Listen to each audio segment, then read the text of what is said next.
গল্প ল্যাম্পপোস্টের ঘোলাটে বাতি, সিজন 2, লেখায় মোহাম্মদ সাইফুল ইসলাম, সজীব। রকি বলল, আমি কিছুদিনের বিধবা মেয়েকে বিয়ে করতে পারবো না। আমি কি অন্ধ না প্রতিবন্ধী? তোমরা মা বাবা হয়ে কিভাবে আমাকে একটা বিধবা মেয়ে বিয়ে করতে বলো?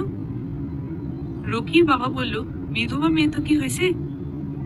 বিয়ে হয়েছে ঠিকই, কিন্তু সে তো স্বামীর সাথে থাকতে পারে নাই।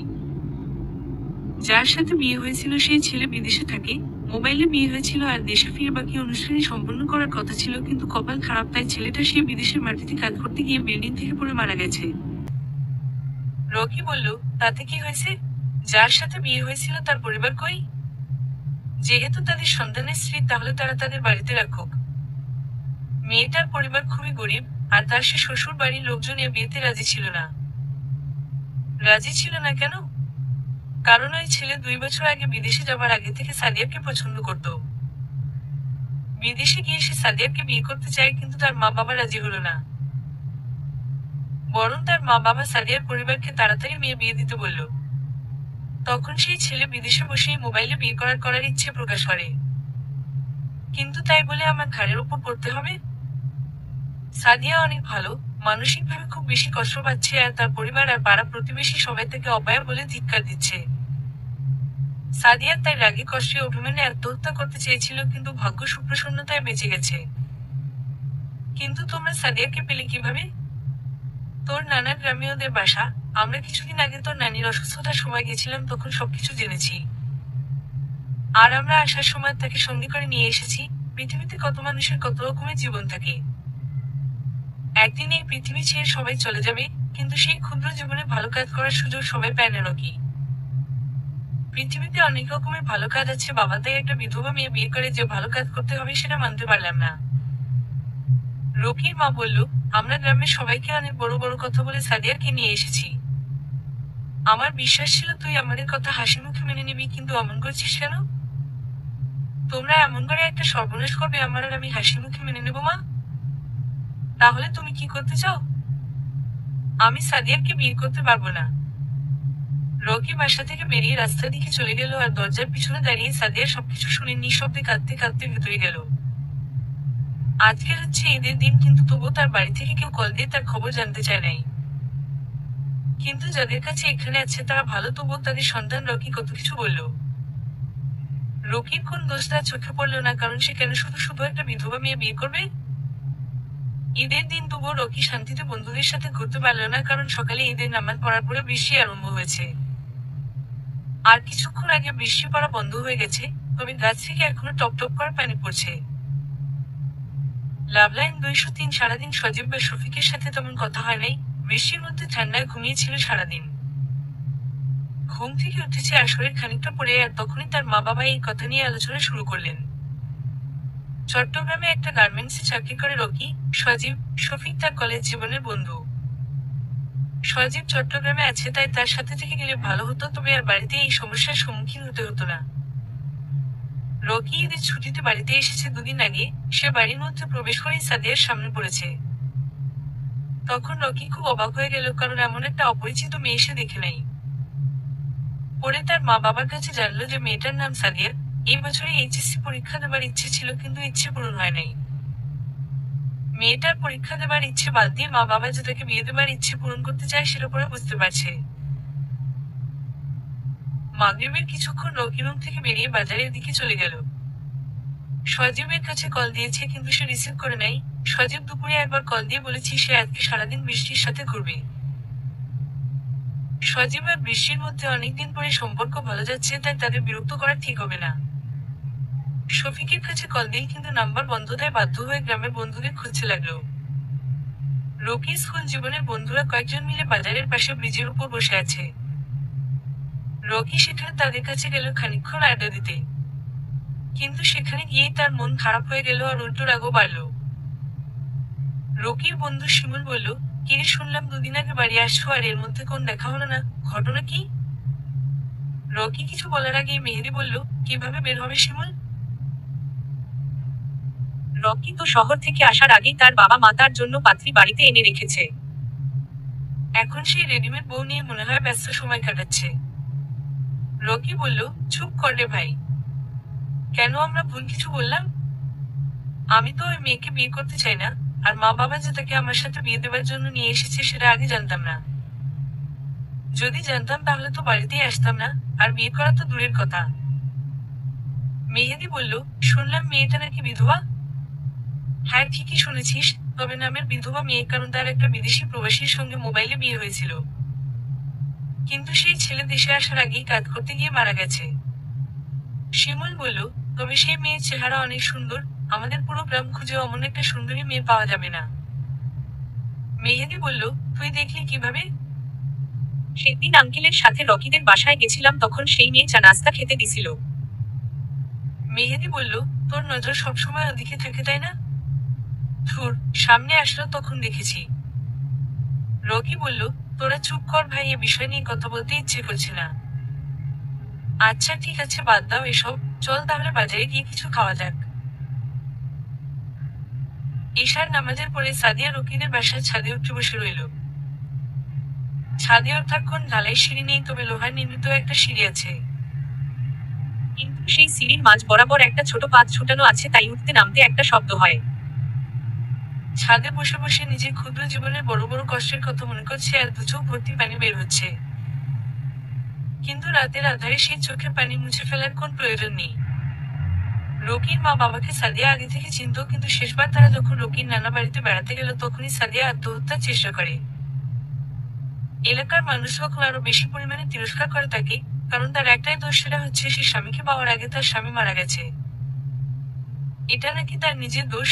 হায়রে বাঙালি জাতি, তোমরা আজও একটা তুচ্ছ কারণে মানুষকে তিরস্কার করলে। একটা মেয়ে মানুষ যখন অসহায় হয়ে যায় তখন সে বুঝতে পারে পৃথিবীর নিষ্ঠুরতম আচরণ। রাস্তার পাশে উলঙ্গ পাগলিকে দেখে হয়তো পথিকের মনে মহানুভবতা তৈরি হয়ে যায়। তখন সে রাস্তার পাশে দাঁড়িয়ে কিছুক্ষণ আফসোস করে, তারপর হঠাৎ করে নিজ ব্যস্ততার অজুহাতে ঘড়ির দিকে তাকিয়ে হাঁটতে শুরু করে। নিজে একটা কাপড় কিনে পাগলিকে পরতে দেয় না, কখনো ভাবে না ওই পাগলিটা একদিন তার মতো স্বাভাবিক মানুষ ছিল। হয়তো আজ সে স্বাভাবিক থেকে অস্বাভাবিক হয়ে গেছে কোন এক অজানা গল্পে। সাদিয়া ছাদের কিনারে গিয়ে পা ছড়িয়ে দিয়ে পূর্ব পাশে বসে আছে। সচরাচর হঠাৎ করে কেউ ছাদে আসলে তাকে দেখতে পাবে না, কারণ পূর্ব পাশে বিশাল একটা গাছ আছে। সেই গাছের ডালপালা চারিদিকে ছড়িয়ে আছে, আর সেজন্য আকাশের সামান্য আলো আসতে পারে না। জ্যোৎস্নার রাতে সারা ছাদ আলোকিত হয়ে যায়, তখন গাছের সেই চিরচিরি পাতা ভেদ করে আলো এসে পড়ে। কিন্তু আজকে যেহেতু ঈদের দিন, তাই গতকাল মাত্র চাঁদ উঠেছে এবং তার আলোর শক্তি এখনো কম। রকি বাড়ির সামনে আসলো তখন রাত 10টা পার হয়ে গেছে, হাতে একটা জ্বলন্ত সিগারেট আছে, সেটা শেষ করে বাড়ির মধ্যে যাবে। হঠাৎ করে সজীবের কথা মনে পড়ে গেল। সজীব সবসময় সিগারেট খাওয়া অপছন্দ করত। খুলনা শহরে একসাথে থাকার সময় যখন এক রুমে ছিল তখন সজীব রুমে সিগারেট খেতে দিত না। রুমের মধ্যে সিগারেট খেলে সজীব গালাগাল করত, সেই গালাগালির মধ্যে কোন অশ্লীলতা থাকতো না, থাকতো শুধু বন্ধুর প্রতি ভালোবাসা। সে চাইতো ধূমপান করে তার প্রিয় দুটো বন্ধু যেন নেশা না করে। সজীব রুমের মধ্যে যখন না থাকতো তখন তারা মাঝে মাঝে সিগারেট ধরিয়ে টানত। কিন্তু সজীব রুমে প্রবেশ করে গন্ধ পেয়ে বুঝতে পারত, তারপর মাঝে মাঝে কিছু না বলে রাগ করে কথা বন্ধ করে দিত, অথবা গালাগালি করে কথা বন্ধ করে দিত। আর সেই রাগারাগি শেষ হতো চিত্রেলি বাজারটির মধ্যে রহমানের চটপটি কিংবা মহসিন কলেজের পিছনে জিলাপির দোকান থেকে জিলাপি খেয়ে। পকেটে মোবাইল বেজে উঠল। রকি হাতে জ্বলন্ত সিগারেট ফেলে দিয়ে মোবাইল বের করলো। স্ক্রিনে তাকিয়ে দেখে সজীব কল দিয়েছে। রকি একা একা ফিক করে হেসে দিল। এতক্ষণ ধরে যার কথা মনে মনে ভাবলো সে এখনই কল দিল, বাহ দারুণ। রিসিভ করে রকি বলল, কেমন আছো বন্ধু? আলহামদুলিল্লাহ ভালো, তুই কেমন আছো রকি? আমি ভালো নাই রে বন্ধু, বাড়িতে এসে একটা মহা মুশকিলে পড়লাম। মানে কি? পরিবারের সাথে ঈদের ছুটি কাটাতে বাড়িতে গিয়ে মুশকিল কেন? সে অনেক কথা বন্ধু। আচ্ছা 1 মিনিট অপেক্ষা কর, আমি ছাদে উঠে কথা বলি। আচ্ছা ঠিক আছে। রকি লোহার নির্মিত সিঁড়ি বেয়ে উপরে উঠে গেল।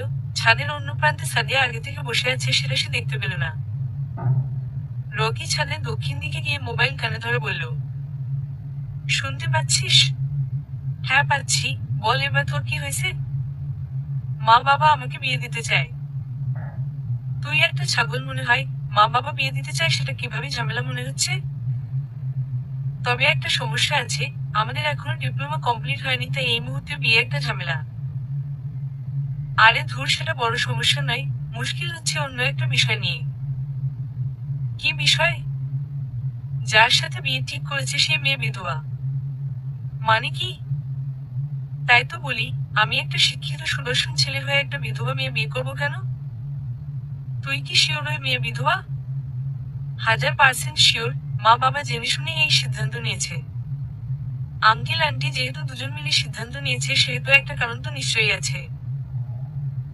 আজকে তো অনেক রাত হয়ে গেছে, আগামীকাল আঙ্কেল আন্টির সাথে আমাকে কথা বলিয়ে দিস। আচ্ছা ঠিক তা দেব, কিন্তু সেই মেয়ের কথাটা একবার চিন্তা কর। নিজে বিধবা হয়ে আরেকটা অবিবাহিত ছেলে বিয়ে করতে নাচতে নাচতে চলে এসেছে। চলে এসেছে মানে কি? সেই মেয়ে কি তোদের বাড়িতে এখন? হ্যাঁ। ব্যাপারটা খুলে বলতো। এমন সময় লোহার নির্মিত সিঁড়িতে শব্দ করে উঠল। রকি ভেবেছিল কেউ হয়তো উপরে আসছে। সিঁড়ির কাছে গিয়ে দেখে সাদিয়া নেমে যাচ্ছে। গেটের সামনে 60 পাওয়ারের বাল্বের আলোয় রকি স্পষ্ট সাদিয়াকে ঘরের মধ্যে প্রবেশ করতে দেখলে। রকি সামান্য লজ্জিত হয়ে গেল। এতক্ষণ সজীবের সাথে বলা কথা সবকিছু নিশ্চয়ই শুনে ফেলেছে। আহারে, মেয়েটা কি মনে করেছে? রকির কোন আওয়াজ না পেয়ে সজীব মোবাইলে বারবার হ্যালো হ্যালো করে যাচ্ছে। রকি বলল, হ্যাঁ বল সজীব। কথা বলিস না কেন? আচ্ছা, এ বিষয়ে আগামীকাল সকালে কথা হবে, এবার তো তোর খবর বল। বৃষ্টির সাথে আজকে সারাদিন ঘোরাঘুরি করলি তাই না? হ্যাঁ, একটু আগে বাসায় আসলাম। যাক আলহামদুলিল্লাহ, এবার তাহলে পরিবার রাজি করিয়ে বিয়েটা করে ফেলতে হবে। তুই তাড়াতাড়ি চট্টগ্রাম আয়, তারপর দেখি। আচ্ছা ঠিক আছে, এখন রাখি তাহলে। ওকে, আল্লাহ হাফেজ। রকি ছাদ থেকে নেমে ঘরের মধ্যে প্রবেশ করলো। মা বাবা ঘুমিয়ে গেছে, কিন্তু সে নিজের রুমে গিয়ে অবাক হয়ে গেল। সাদিয়া তার রুমে খাটের উপর বসে আছে। রুমের ঘোলাটে আলোয় দেখলো যে সাদিয়ার চোখ ফুলে আছে। মনে হয় কান্না করছে, তাই এমন অবস্থা। রকি সামান্য লজ্জা পেয়ে বলল, তুমি এখানে কেন? আপনার সাথে আমার 2-3টা কথা আছে। আমার সাথে কথা? ভয় নেই, আপনার পা ধরে আমাকে বিয়ে করার জন্য অনুরোধ করতে আসিনি। রকি আবারও লজ্জিত হয়ে বলল, আরে না না, কিন্তু আমার সাথে তো তুমি তেমন কিছু বলো না কখনো, তাই জিজ্ঞেস করেছি। আগে প্রয়োজন ছিল না তাই বলা হয়নি, কিন্তু এখন প্রয়োজন আছে। কি প্রয়োজন? আপনি কি আমাকে চট্টগ্রামে নিয়ে একটা যেকোনো চাকরি জোগাড় করে দিতে পারবেন? আপনি তো গার্মেন্টসে চাকরি করেন, তাহলে সেই গার্মেন্টসে আমাকে একটা যেকোনো পোস্টে চাকরি জোগাড় করে দিবেন? তাহলে আমি আপনাদের সবাইকে মুক্ত করে চলে যাব। প্লিজ উপকারটা করবেন। আচ্ছা ঠিক আছে, চেষ্টা করব। যদি না পারেন তাহলে আরেকটা উপকার চাইবো, আর সেটা আশা করি সহজ হবে। কি? আগেই ক্ষমা চেয়ে নিচ্ছি। আসলে আজকে সকালে ঈদের নামাজ পড়তে যাবার সময় আপনি আপনার মোবাইল রেখে গেছিলেন। আমি আপনার রুম পরিষ্কার করতে গিয়ে বিছানা থেকে মোবাইলটা হাতে নিয়েছিলাম। তখন স্ক্রিন ওয়ালপেপারে আপনার সাথে আরেকটা ছেলের পিকচার সেভ করা, সেটা দেখতে পেয়েছি। ওটা আমার বন্ধু। আমি যদি ভুল না করি তাহলে তার নাম নিশ্চয়ই সজীব, তাই না? রকি চমকে গেল, মানে কি? তুমি কি সজীবকে আগে থেকে চিনো? হ্যাঁ, আমি তাকে চিনি। প্রায় 2 বছর আগে আমাদের পরিচয় হয়েছে। আপনি কি তার সাথে একটু কথা বলিয়ে দিতে পারবেন? শুধু একটু কথা বলিয়ে দিলে হবে, আর কিছু লাগবে না। অদ্ভুত কথা শোনালে তুমি, বড়ই অদ্ভুত। তার বাড়ি বাগেরহাট জেলা, তাই না? হ্যাঁ, তার বাড়ি বাগেরহাট ঠিক আছে, কিন্তু তোমার সাথে এই চুয়াডাঙ্গা 2 বছর আগে কিভাবে পরিচয়? আমি আগে একটু সজীব ভাইয়ের সাথে কথা বলি, তারপর সবকিছু বলবো আপনাকে। আচ্ছা ঠিক আছে, আমি আমার নাম্বার থেকে কল দিয়ে দিচ্ছি, তুমি কথা বলো। আচ্ছা ঠিক আছে। রকি সজীবের নাম্বারে কল দিয়ে সাদিয়ার হাতে মোবাইল দিল। সজীব রিসিভ করার সাথে সাথে সাদিয়া সালাম দিয়ে বলল, আসসালামু আলাইকুম, কেমন আছেন সজীব ভাই? আলহামদুলিল্লাহ ভালো আছি, কিন্তু আপনি কে? এটা তো রকির নাম্বার। জি ভাই, আমার নাম সাদিয়া। চুয়াডাঙ্গা বাসা আমার, চিনতে পারছেন? এখনো চিনতে পারছি না, তবে আরেকটু সহজ করে দিলে অবশ্যই চিনতে পারবো, অবশ্য যদি পূর্ব পরিচিত হই। 2 বছর আগে ঢাকা থেকে ফেরার পথে আপনার সাথে পরিচয় হয়েছিল সুন্দরবন ট্রেনের মধ্যে। সেই সময় আপনিও ঢাকা থেকে ফিরছিলেন। আমরা সেদিন গল্প করতে করতে এসেছিলাম। আপনি তখন আমাকে ছোট বোন ডেকেছিলেন, আমার নিজের বড় ভাই নেই তাই আপনাকে ভাইয়া ডেকেছি। আর বলতে হবে না, আর বলতে হবে না, আমি চিনতে পেরেছি। কিন্তু তোমাকে সেদিন আমি আমার মোবাইল নাম্বার দিয়েছিলাম, বারবার বলেছিলাম বাসার পৌঁছে একটা কল দিও, কিন্তু দাও নাই। আমি আপনার নাম্বারটা ট্রেন থেকে নেমেই হারিয়ে ফেলেছি, তাই আর কল করতে পারি নাই। বাসায় এসে অনেক আফসোস করেছি। আপনার নাম্বার হারিয়ে ফেলার জন্য বহুদিন মন খারাপ ছিল। তুমি কি রকির পরিচিত? যে সামান্য পরিচিত তাদের অনুগ্রহে আছি সেটাও বলতে পারেন। মানে কি?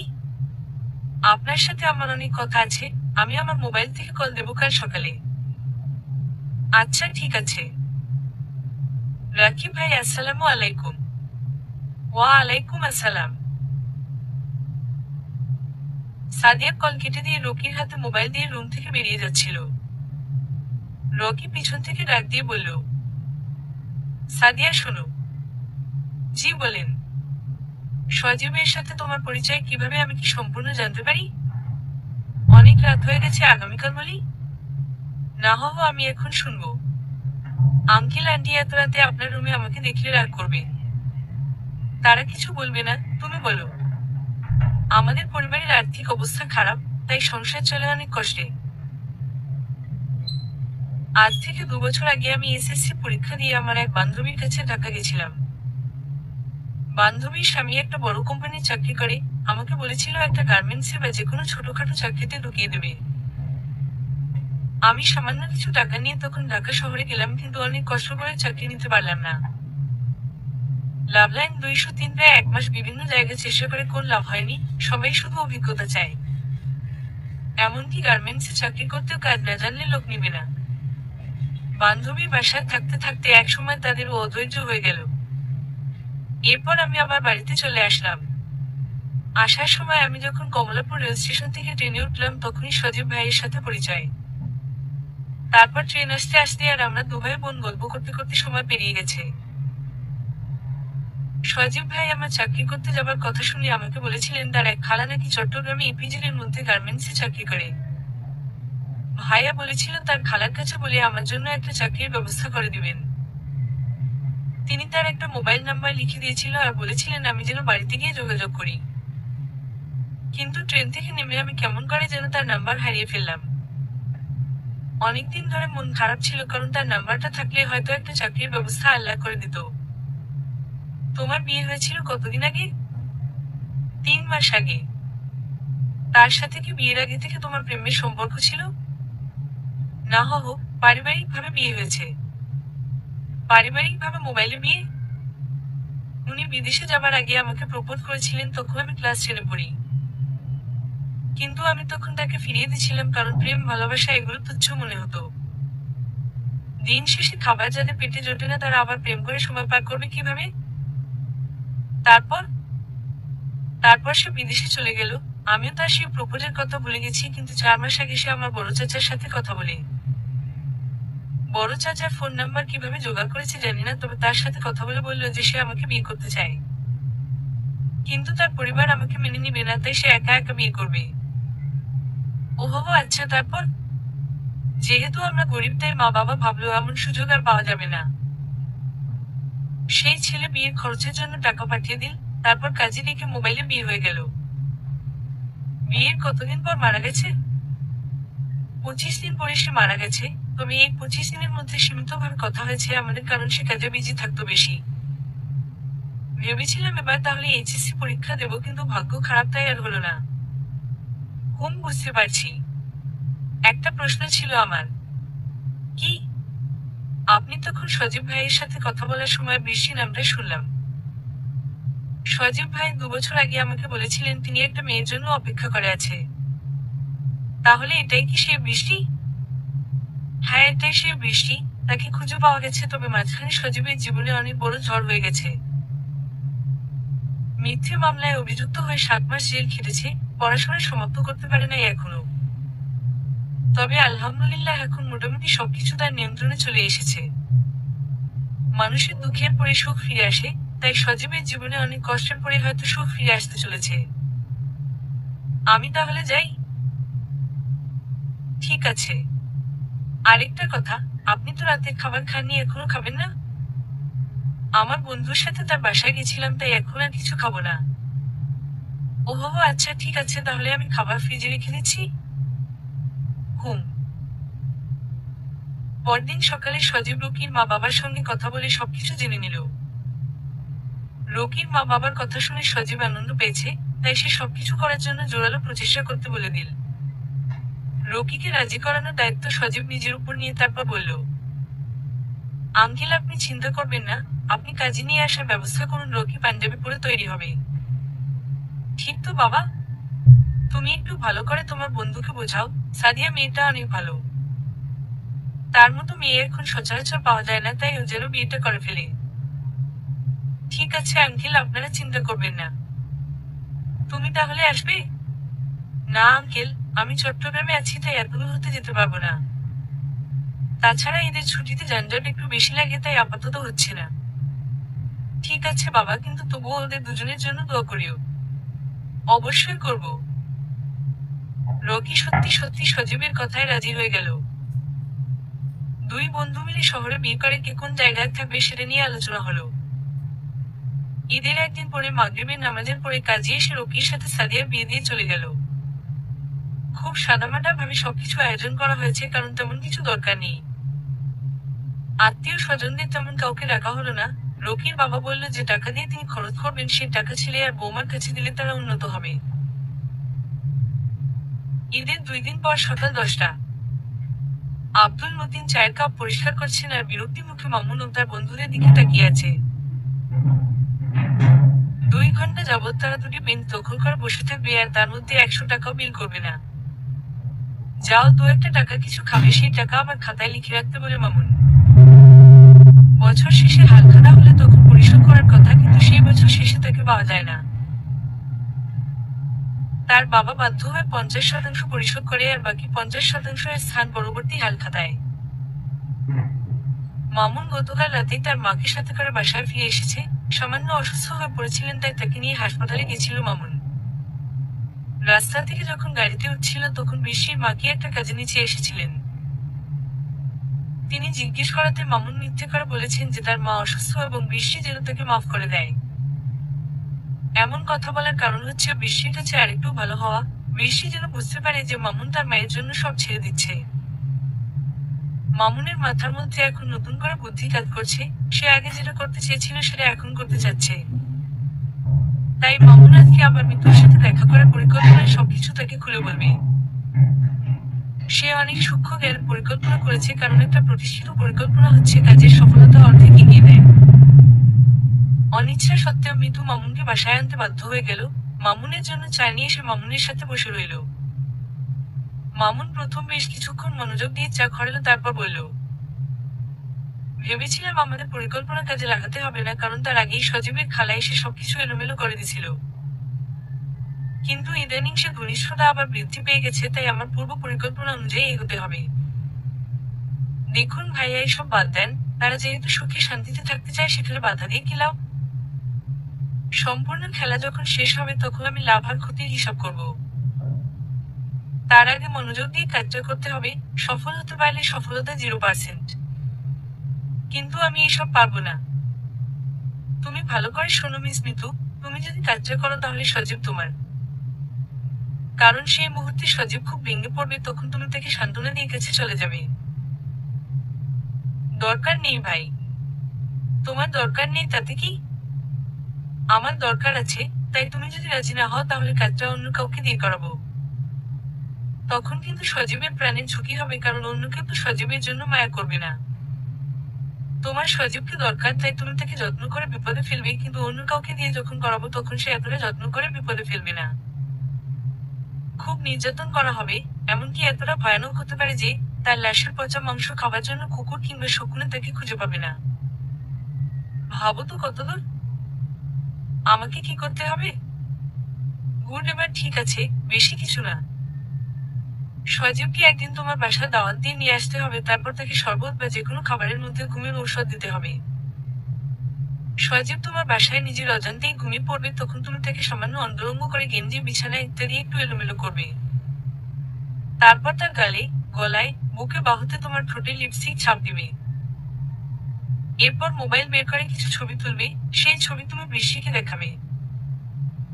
বৃষ্টির কাছে বলবে যে সজীবের সাথে বৃষ্টির যখন রাগারাগি ছিল তখন সজীব তোমার সাথে সম্পর্ক করেছে এবং তোমাকে বিয়ের প্রলোভন দেখিয়ে এসে তোমার বাসায় গিয়ে তোমার সাথে শারীরিক সম্পর্ক করেছে। ছি ছি ছি, এটা আমার দ্বারা সম্ভব না। তাহলে কিছু করার নেই, আমি তাহলে অন্য এক পরিকল্পনা অনুযায়ী কাজ করব। তবে সেটা এর চেয়ে ভয়ঙ্কর হতে পারে। শুনলাম সজীব নাকি জেলেও গিয়েছিল একবার।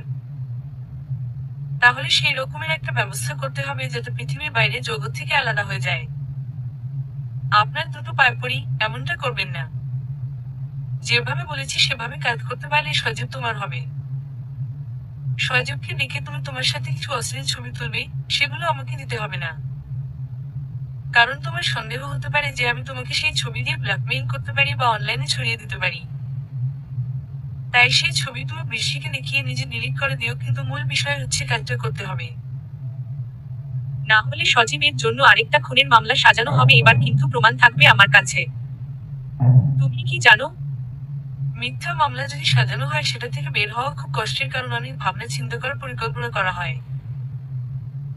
আপনি সজীবের কোনো ক্ষতি করবেন না তো? আমার দরকার বৃষ্টিকে, তাই তাকে পেলে আমার আর কিছু করার ইচ্ছে নেই। তোমার সজীব তোমার হবে আর আমি পাবো বৃষ্টিকে, তাই যা বলি করো। ঠিক আছে, আমি চেষ্টা করব। ধন্যবাদ সঠিক সিদ্ধান্ত নেবার জন্য। আপনি এখন যান তাহলে। আচ্ছা ঠিক আছে, পরে কথা হবে। ছুটি প্রায় শেষ। রকি বাড়ি থেকে শহরের দিকে রওনা দিন, কারণ যেতে 2 দিন লেগে যাবে। সাদিয়াকে সাথে নেওয়ার দরকার নেই, সে রকির মা বাবার কাছে থাক, সেটাই ভালো হবে। তাছাড়া রকি কত টাকা বা বেতন পায়? তার কলেজের পড়াশোনা এখনো শেষ হয়নি। নিজের পায়ে দাঁড়িয়ে প্রতিষ্ঠিত হওয়া আগ পর্যন্ত স্ত্রীর মা বাবার সঙ্গে থাকুক। সজীব আর বৃষ্টির বিয়ের কথাবার্তাও প্রায় পাকা হয়ে গেছে, তবে এই বয়সে বিয়ে করা ঠিক না। কিন্তু তাদের জীবনে যে পরিমাণ বিপদের পরে বিপদ এসে উপস্থিত হচ্ছে তাতে বিয়ে না করে উপায় নেই। ঈদের ছুটি শেষ হয়ে গেছে, আজ থেকে নতুন করে আবার ডিউটি আরম্ভ হয়ে গেছে। শহর ছেড়ে যারা প্রিয়জনের সাথে ঈদের আনন্দ ভাগাভাগি করতে গিয়েছে তারা ফিরেছে ব্যস্ত শহরে। বন্দরনগরী চট্টগ্রাম আবারও ফিরে পেল তার আপন জৌলুস। সজীবের ডাক্তারি রিপোর্ট এসেছে ঢাকা থেকে। জেলখানায় থাকা অবস্থায় শরীরে ছোট্ট একটা সমস্যা দেখা দিয়েছে, তবে ভয়ের কিছু নেই, ঔষধেই সুস্থ হয়ে যাবে। অফিস চালু হয়েছে সপ্তাহ খানিক হয়ে গেছে। আজ শুক্রবার সজীব তার খালার কাছ থেকে 10,000 টাকা নিয়েছে বিয়ের জন্য কিছু কেনাকাটা করার জন্য। লাভলাইন 203 সারা বিকেল ঘোরাঘুরি করে তারা সামান্য কিছু কেনাকাটা করে নিল।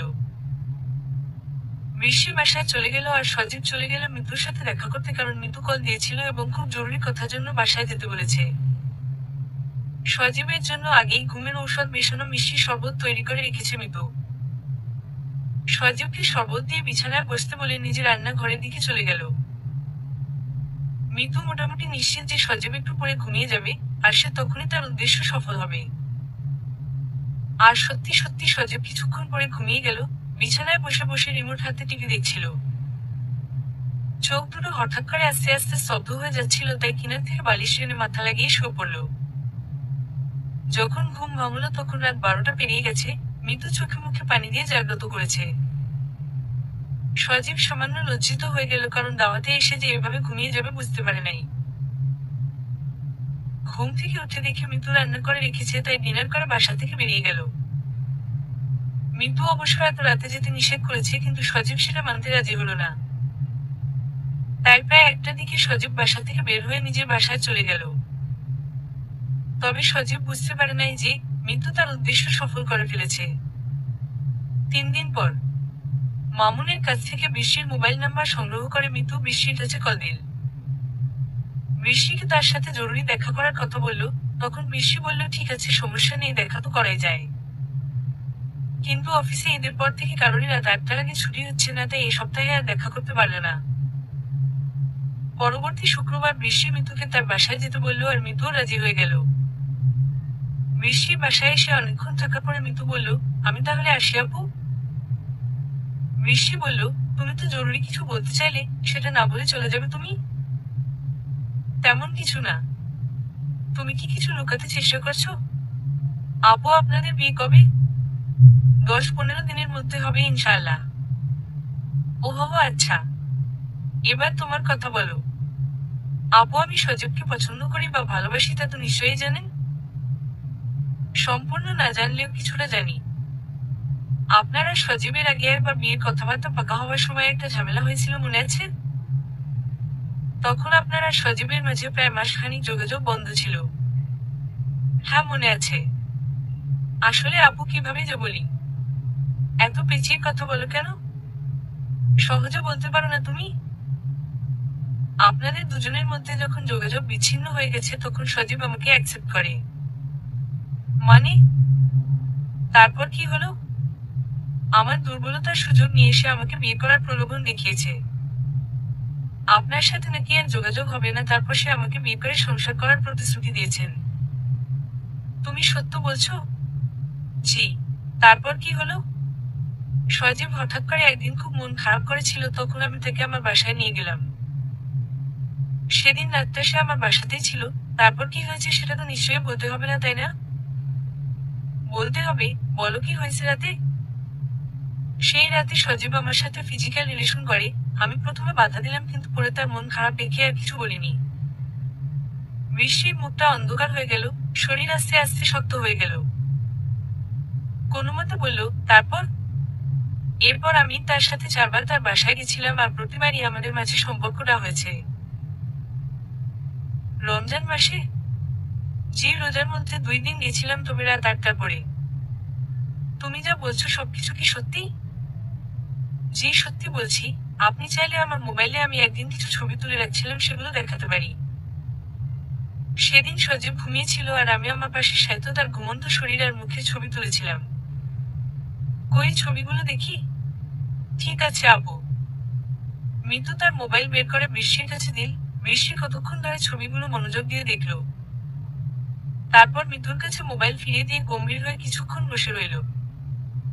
মিতু তার মনটা ভীষণ খারাপ করে বসে আছে, যেন তার কত সর্বনাশ হয়ে গেছে। বৃষ্টি বলল, তুমি এখন কি চাও? আপনি যা ভালো মনে করেন তাই। আমি যদি সবকিছু স্বাভাবিক করে সজীবের সাথে তোমার বিয়ের ব্যবস্থা করি, তাহলে তো কি আপত্তি আছে? আপনি সত্যি বলছেন আপু? হ্যাঁ। তুমি কি রাজি হবে? জি আপু, রাজি। ঠিক আছে, তুমি এখন বাসায় যাও। আমি রাত 8টার দিকে তোমাকে কল দেবো, তুমি তখন একটু কষ্ট করে ফ্রি পোর্ট থেকো। ফ্রি পোর্ট কেন? দরকার আছে তাই। আচ্ছা, তোমার মোবাইলটা আরেকবার দাও তো, আমি আবার একটু দেখি। কেন শুধু শুধু দেখবেন আপু? খারাপ লাগবে তো আপনার। আমি এত সহজে ভেঙে পড়ি না মিতু। আমার এই ক্ষুদ্র জীবনের উপর দিয়ে অনেক বড় ঝড় হয়ে গেছে, কিন্তু এত শক্ত আছি। ঠিক আছে আপু। মিতু আবারও তার মোবাইল থেকে পিকচারগুলো বের করে বৃষ্টির সামনে দিল। লাভলাইন 203। বৃষ্টি আবারও কিছুক্ষণ তাকিয়ে থেকে চোখ দিয়ে দুফোঁটা অশ্রু ফেলে দিয়ে দীর্ঘশ্বাস ছেড়ে বসে রইল। সজীব আর রকি দুজনেই দুপুরে খাবার খেয়ে লম্বা ঘুম দিল। গতকাল রাতে তারা দুজন মিলে অনেক রাত পর্যন্ত জেগেছিল। সকালে ঘুম থেকে উঠে বাজার করে এনেছে, তারপর রান্না করে জুম্মার নামাজ পড়ে এসে খেয়ে আবারও ঘুম। আসলে জব করে সময় পেরিয়ে যায়, জীবনের ব্যস্ততা অজুহাত হয়ে দাঁড়িয়ে জীবন থেকে বিশ্রাম হারিয়ে যায়। বৃষ্টি অনেকক্ষণ ধরে দাঁড়িয়ে দরজা টোকা দিচ্ছে, কিন্তু ভেতর থেকে খোলার নাম বন্ধ নেই। বিরক্তির চরম পর্যায়ে পৌঁছে গেছে, তবুও কেউ দরজা খুলে দিচ্ছে না। মোবাইলে কল দিচ্ছে, কিন্তু মোবাইলে কল রিসিভ করে না। নিজের চুল নিজের ছিঁড়তে ইচ্ছে করছে। প্রায় 15 মিনিট দরজা ধাক্কানোর পরে সজীবের কানে শব্দ পৌঁছালো। সজীবের বিছানা ছেড়ে উঠতে ইচ্ছে করছে না। দরজার ধাক্কা আস্তে আস্তে বেড়ে গেছে। এমন করে দরজা শুধু বাড়িওয়ালা ধাক্কা দেয় কারণ তার নিজের দরজা। তাই নিজের দরজা টোকা দিতে গিয়ে ভেঙে ফেললে সমস্যা নেই। সজীব ভাবলো হয়তো রুম ভাড়া নিতে এসেছে, কিন্তু মাসে তো শেষ হলো না তাহলে। দরজা খুলে সামনে বৃষ্টিকের আগে চরম পর্যায়ে দেখে অবাক হয়ে গেল সজীব। কোনরকমে সাইড দিয়ে বলল, তুমি এখানে? বৃষ্টি বলল, কেন, অন্য কাউকে আশা করেছিলে নাকি? কে আসবে আর? আরে ধুর, তা কেন হবে? কল না দিয়ে সরাসরি বাসায় কেন? ও, বুঝতে পারছি স্পেশাল রান্না করছো তাই নিয়ে এসেছো, ঠিক না? না, ঠিক না। তোমার সাথে আমার অনেক জরুরি কথা আছে সজীব, চলো ভিতরে চলো। কি হয়েছে? এত রেগে আছো কেন? বৃষ্টি রকির দিকে তাকিয়ে তাকে ডাক দিয়ে ঘুম থেকে জাগ্রত করলো, তারপর বলল, রকি ভাই, তুমি একটু ছাদে যাও। রকি তখন রুম থেকে বেরিয়ে চোখ ডলতে ডলতে ছাদে চলে গেল। রকি বেরিয়ে যাবার পর বৃষ্টি সজীবের দিকে তাকিয়ে বলল, তুমি মিতুর সাথে কতবার এক বিছানায় কাটিয়ে যৌন চাহিদা পূরণ করেছ? বলো তাড়াতাড়ি। মানে কি? মিতুর সাথে বিছানায় কেন যাব? এই তোমার মাথা ঠিক আছে তো? একদম ন্যাকামি করবি না সজীববার বাচ্চা। আমার এখনো বাচ্চা হয় নাই, যেটা হবে সেটা তো তোমার পেটে, তাই সেখান থেকে যখন বের হবে তখন তাকে এভাবে গালি দিও। আমি সজীবের বাচ্চা নই, বরং সজীব নিজে। আর মিতুর সাথে আমি বিছানায় কেন যাব? একদম রসিকতা করবি না, কি ভেবেছিস তুই? তোর এসব নোংরা কাজ আমার কাছে গোপন হবে? সরলতার সুযোগ নিয়ে মিতুর যৌবন নষ্ট করে এখন সাধু হয়ে আমাকে বিয়ে করবি? তুমি কিন্তু একটু বেশি বলে ফেলছো বৃষ্টি। আমি সজীব অনেক খারাপ হতে পারি, কিন্তু তাই বলে কারোর সাথে যৌন মিলন করার মতো মানসিকতা তো কখনো ছিল না। যদি থাকতো তাহলে? তাহলে কি? কিছু না। কিছু না মানে কি? ওই আমার চোখের দিকে তাকা, তারপর বল কিছু না মানে কি? আরে তোর যদি এত সেক্সের যন্ত্রণা ছিল তাহলে আমাকে বলতি। আমি প্রতিদিন এসে তোর সাথে এই ফাঁকা বাসায় তোর যৌন চাহিদা পূরণ করে দিতাম। দরকার হলে রাতের পর রাত তোর সাথে বিয়ে না করে তোর মনের আশা পূরণ করতাম, তবু তুই অন্য কারোর কাছে কেন গেলি? ওই তোর কি হয়েছে? আমার কথা একবারও চিন্তা করিস নাই? একবারও ভাবলি না আমার কি হবে? আমি কিভাবে বাঁচবো? বৃষ্টি, বাড়াবাড়ির একটা সীমা আছে, চুপ করো। আমিও সেই বাড়াবাড়ির সীমানা অতিক্রম করে শেষ দেখতে চাই। তোর বুক থেকে কলিজা ছিঁড়ে বের করে ওজন দিয়ে দেখবো সেটা কত বড়। তোর কলিজা কত বড় হয়েছে? এত সাহস পাও কই? তোমাকে এত কিছু কে বলেছে? কার কথা মতো তুমি আমার সাথে খারাপ ব্যবহার করো? মিতু বলেছে। কি? মিতু নিজের মুখে বলেছে? হ্যাঁ বলেছে। কেন, তুই কি তাকে নিষেধ করেছিলি যেন কাউকে না বলে? মাথা ঠান্ডা করো বৃষ্টি। কিভাবে ঠান্ডা করব? আপাতত তুই তুকারি বন্ধ করো। হুম করলাম, তারপর? বিশ্বাস করো বৃষ্টি, এতক্ষণ ধরে যা কিছু বলছো তা একটা সত্য নয়। আমার সাথে মিতুর শারীরিক কোন সম্পর্ক হয়নি। আমি ততটা জঘন্য নই। তাহলে মিতু কেন বললো? তোমার সাথে মিতুর অন্তরঙ্গ ছবি কিভাবে তুললো? তুমি খালি গায়ে তার বাসায় কিভাবে গেলে? এসব ছবি সে দেখিয়েছে? হ্যাঁ। চলো তাহলে দুজনেই একসাথে তার সাথে দেখা করে বিষয়টা সমাধান করি। সমাধান কি হবে জানি না, তবে আমি মিতুকে কথা দিয়েছি, যে সজীব তার ইজ্জত নষ্ট করেছে সেই সজীবকে তার হাতে তুলে দেব। যদি সত্যি সত্যি তুমি আমাকে ভালোবেসে থাকো তাহলে আমার সব কথা শুনতে হবে।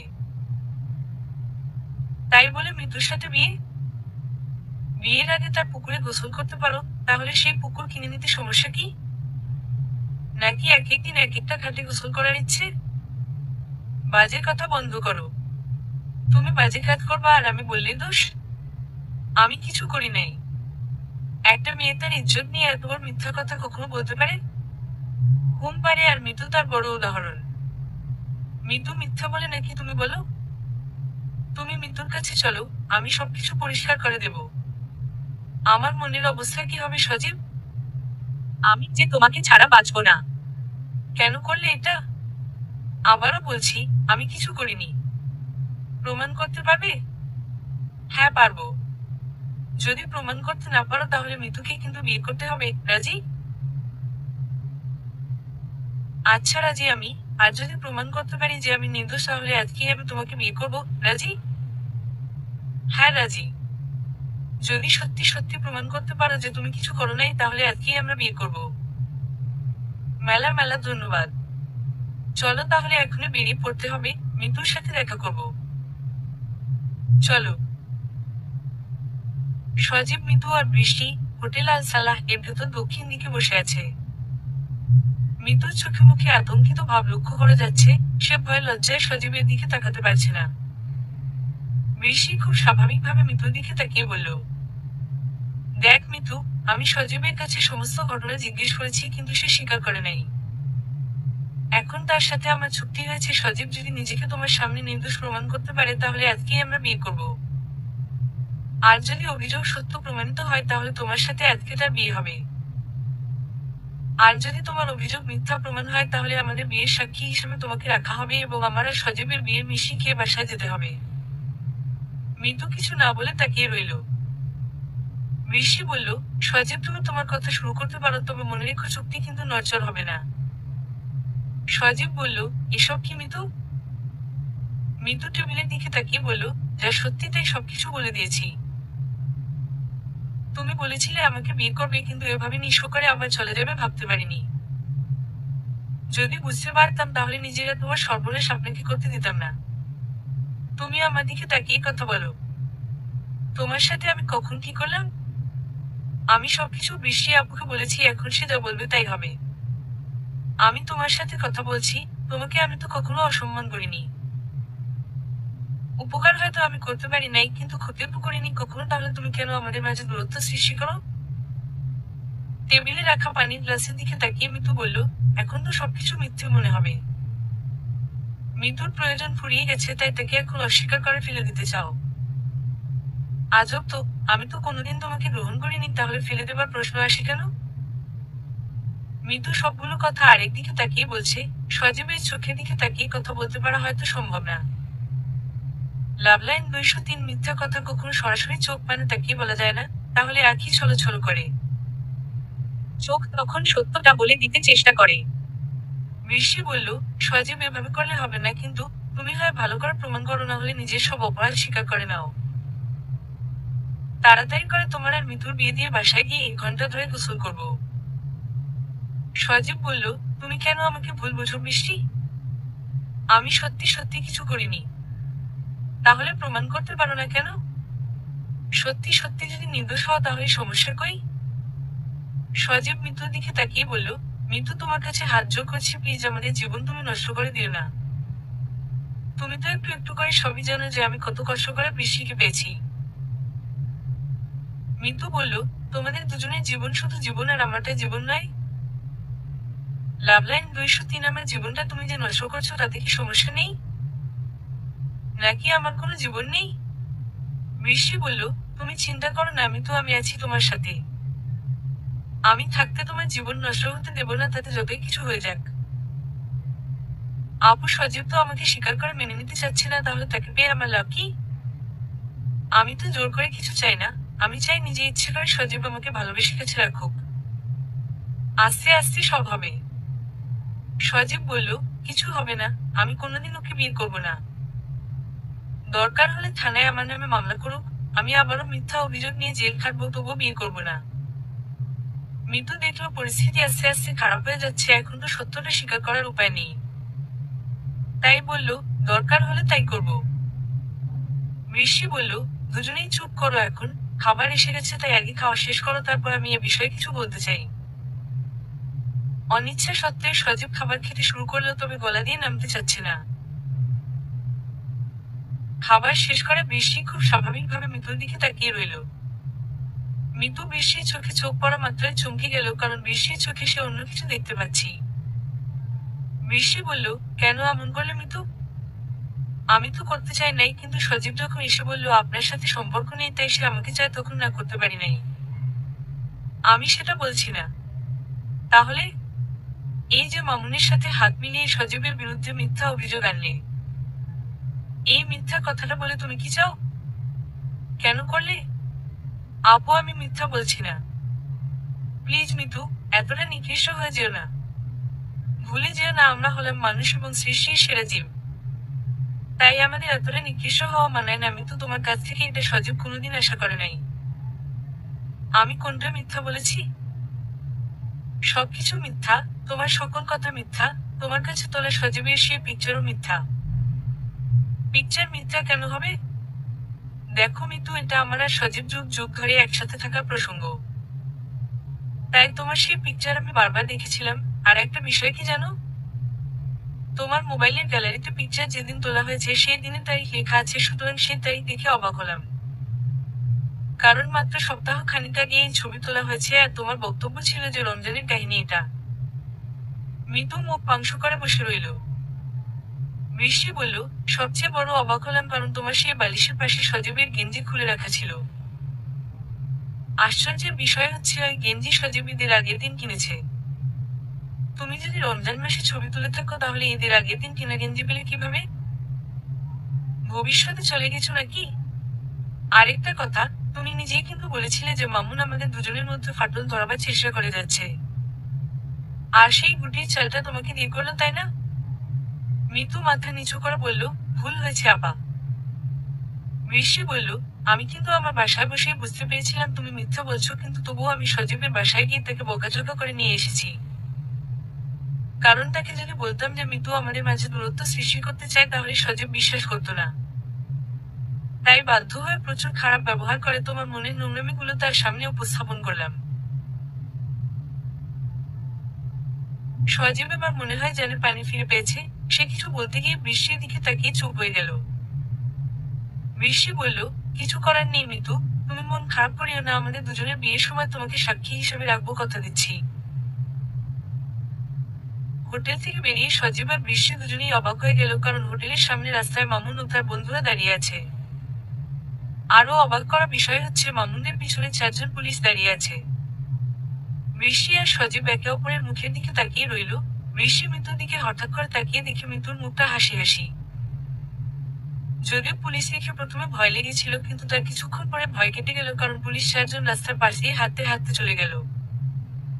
মনে হয় তারা অন্য কোন কাজে এসেছিল, তাই হয়তো এই স্থানে দাঁড়িয়েছিল। কিন্তু মামুন আর তার বন্ধুদের দেখে সামান্য বিচলিত হয়ে গেল, তবে ভরসা একটাই, তা হচ্ছে সজীব আর বৃষ্টি দুজনেই একসাথে আছে। মামুন তাদের সামনে এসে বলল, ভালো করে দুজনে একসাথে খাবার খেয়ে নাও, কারণ এই জীবনে আর দুজনের সাথে দুজনে দেখা হবে কিনা সেটা আল্লাহ ভালো জানে। হা হা হো। মামুন আর কিছু না বলেই তার বন্ধুদের নিয়ে আস্তে আস্তে চলে গেল। পিছনে ফিরে তাকিয়ে দেখে মিতুর কোন চিহ্ন নেই। হঠাৎ করে পরিস্থিতি স্বাভাবিক হচ্ছে কেন দুজনের কেউ বুঝতে পারছে না। সজীব বলল, চল বৃষ্টি, আজকে খালার বাসায় গিয়ে তার কাছে সব খুলে বলি। বৃষ্টি সজীবের সাথে একমত হয়ে দুজনেই একটা রিক্সা নিয়ে বন্দরটিলা চলে গেল। সজীবের খালা সবকিছু শুনে কিছুক্ষণ চিন্তা করে আবার মাথা নিচু করে রইলেন। তারপর দুজনের দিকে তাকিয়ে বলল, আমার মনে হয় ওই স্থানীয় ছেলে বড় ধরনের কোন সমস্যা করবে। সে যেহেতু এত বড় প্ল্যান করেছে, এখন মিথ্যা যে কোনো মামলা সে সাজিয়ে দিতে পারে। সজীব বলল, তুমি ঠিকই বলেছ খালামণি, তাই তো তোমার কাছে আসলাম কিছু বুদ্ধি নিতে। এখন আমরা কি করব বলে দাও। বুদ্ধিমানের কাজ হচ্ছে তর্ক বা ঝামেলায় জেতার চেয়ে ঝামেলায় না জড়ানো। তাই তাদের সাথে শুধু শুধু ঝামেলা না বাড়িয়ে নিজেরা সরে যেতে হবে। বৃষ্টি বলল, কি করব আমরা? তোমরা দুজন আগামীকাল গ্রামের বাড়িতে চলে যাও, আমি সজীবের মা বাবার কাছে কল দিয়ে সবকিছু বলে দিচ্ছি। তারা সেখানে সবকিছু ব্যবস্থা করে রাখবে, তোমরা গেলেই তোমাদের বিয়ে গ্রামের বাড়িতে হবে। সজীব বলল, তাহলে তুমিও চলো খালমণি। আমিও যেতাম, কিন্তু মাত্র কিছুদিন আগে ঈদের ছুটি শেষ হলো, আর এখন যদি আবার ছুটি চাই তবে চাকরি চলে যাবে। আমি সময় নিয়ে একবার যাব, ততদিন তোরা গ্রামের বাড়ি থাকবি। সজীব বলল, কিন্তু বৃষ্টির মা বাবা আর ছোট বোন আছে এখানে, তাদের কি হবে? তাদের সাথে আমি যোগাযোগ করব, মোবাইলে কল দিয়ে সবকিছু বলবো। বৃষ্টি বলল, আমি চাই আমার মা বাবা আমাদের গ্রামের বাড়িতে থাকুক, তারপর আমি আর সজীব আলাদাভাবে শহরে একটা বাসা নিয়ে থাকবো।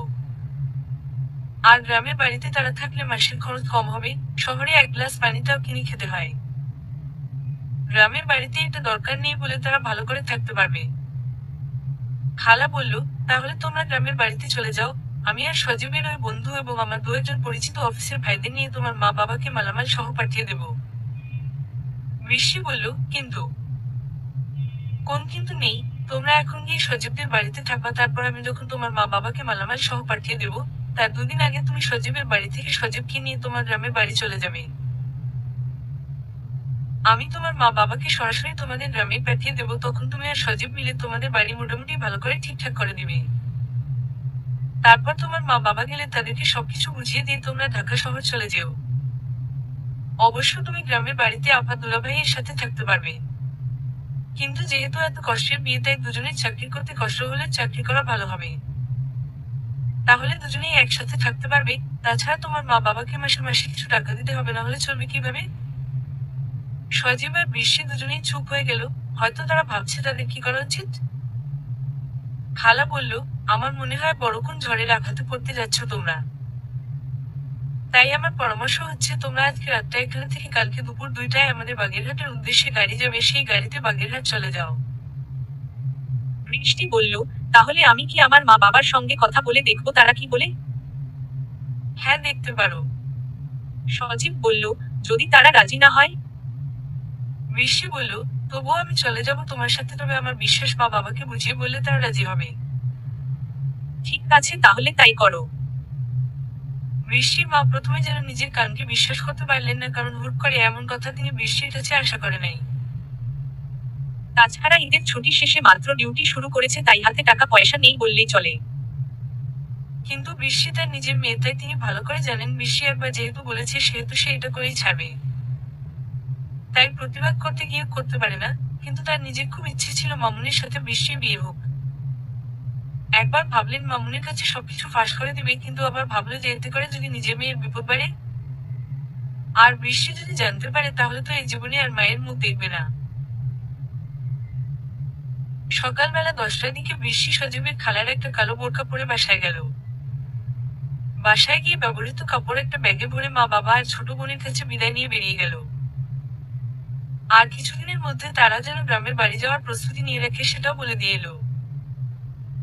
চায়ের দোকানে বসে মামুন আর তার বন্ধুরা আড্ডা দিচ্ছে, বৃষ্টি তাদের সামনে থেকে চলে এলো, কিন্তু মাথা মোটা একাটাও বুঝতে পারে নাই।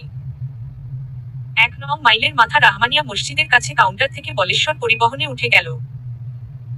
আরো একটা দীর্ঘ ভ্রমণের অপেক্ষা, যত তাড়াতাড়ি সম্ভব চট্টগ্রাম থেকে বেরিয়ে যেতে হবে। শেষ মুহূর্তে আবার ঝামেলা হলে অবস্থা খারাপ হবে, তার চেয়ে বরং ভালোই ভালোই চট্টগ্রাম ছাড়তে পারলে হয়।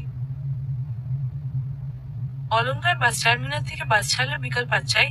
উত্তেজনা আর ভয় মিশ্রিত মনের মধ্যে থেকে সকল ক্লান্তি দূর করে দুজনেই সিটের উপর একজনের মাথার সাথে আরেকজনের মাথা মিলিয়ে বসে আছে। বৃষ্টি জানালার পাশে আর সজীব তার পাশে বসে আছে। সজীবের ডান হাত আর বৃষ্টির বাম হাত একসাথে ধরে আছে তারা। জানালা দিয়ে সা সা করে বাতাস এসে বৃষ্টির খোলা চুল সব সজীবের চোখে মুখে পড়ছে। বৃষ্টি কিছুক্ষণ চুলগুলো নিয়ন্ত্রণ করার চেষ্টা করেছে, তারপর চুপ করে বসে রইল। বৃষ্টি বলল, কেমন লাগছে সজীব? বলে বোঝানো সম্ভব না। একটু ধারণা দাও। তুলে রাখলাম, ভবিষ্যতে দেব। কালকে যদি আমাদের বিয়ে হয় তাহলে কালকেই কি বাসর ঘর? কালকেই কি তোমার বুকে মাথা রেখে ঘুমাতে পারবো?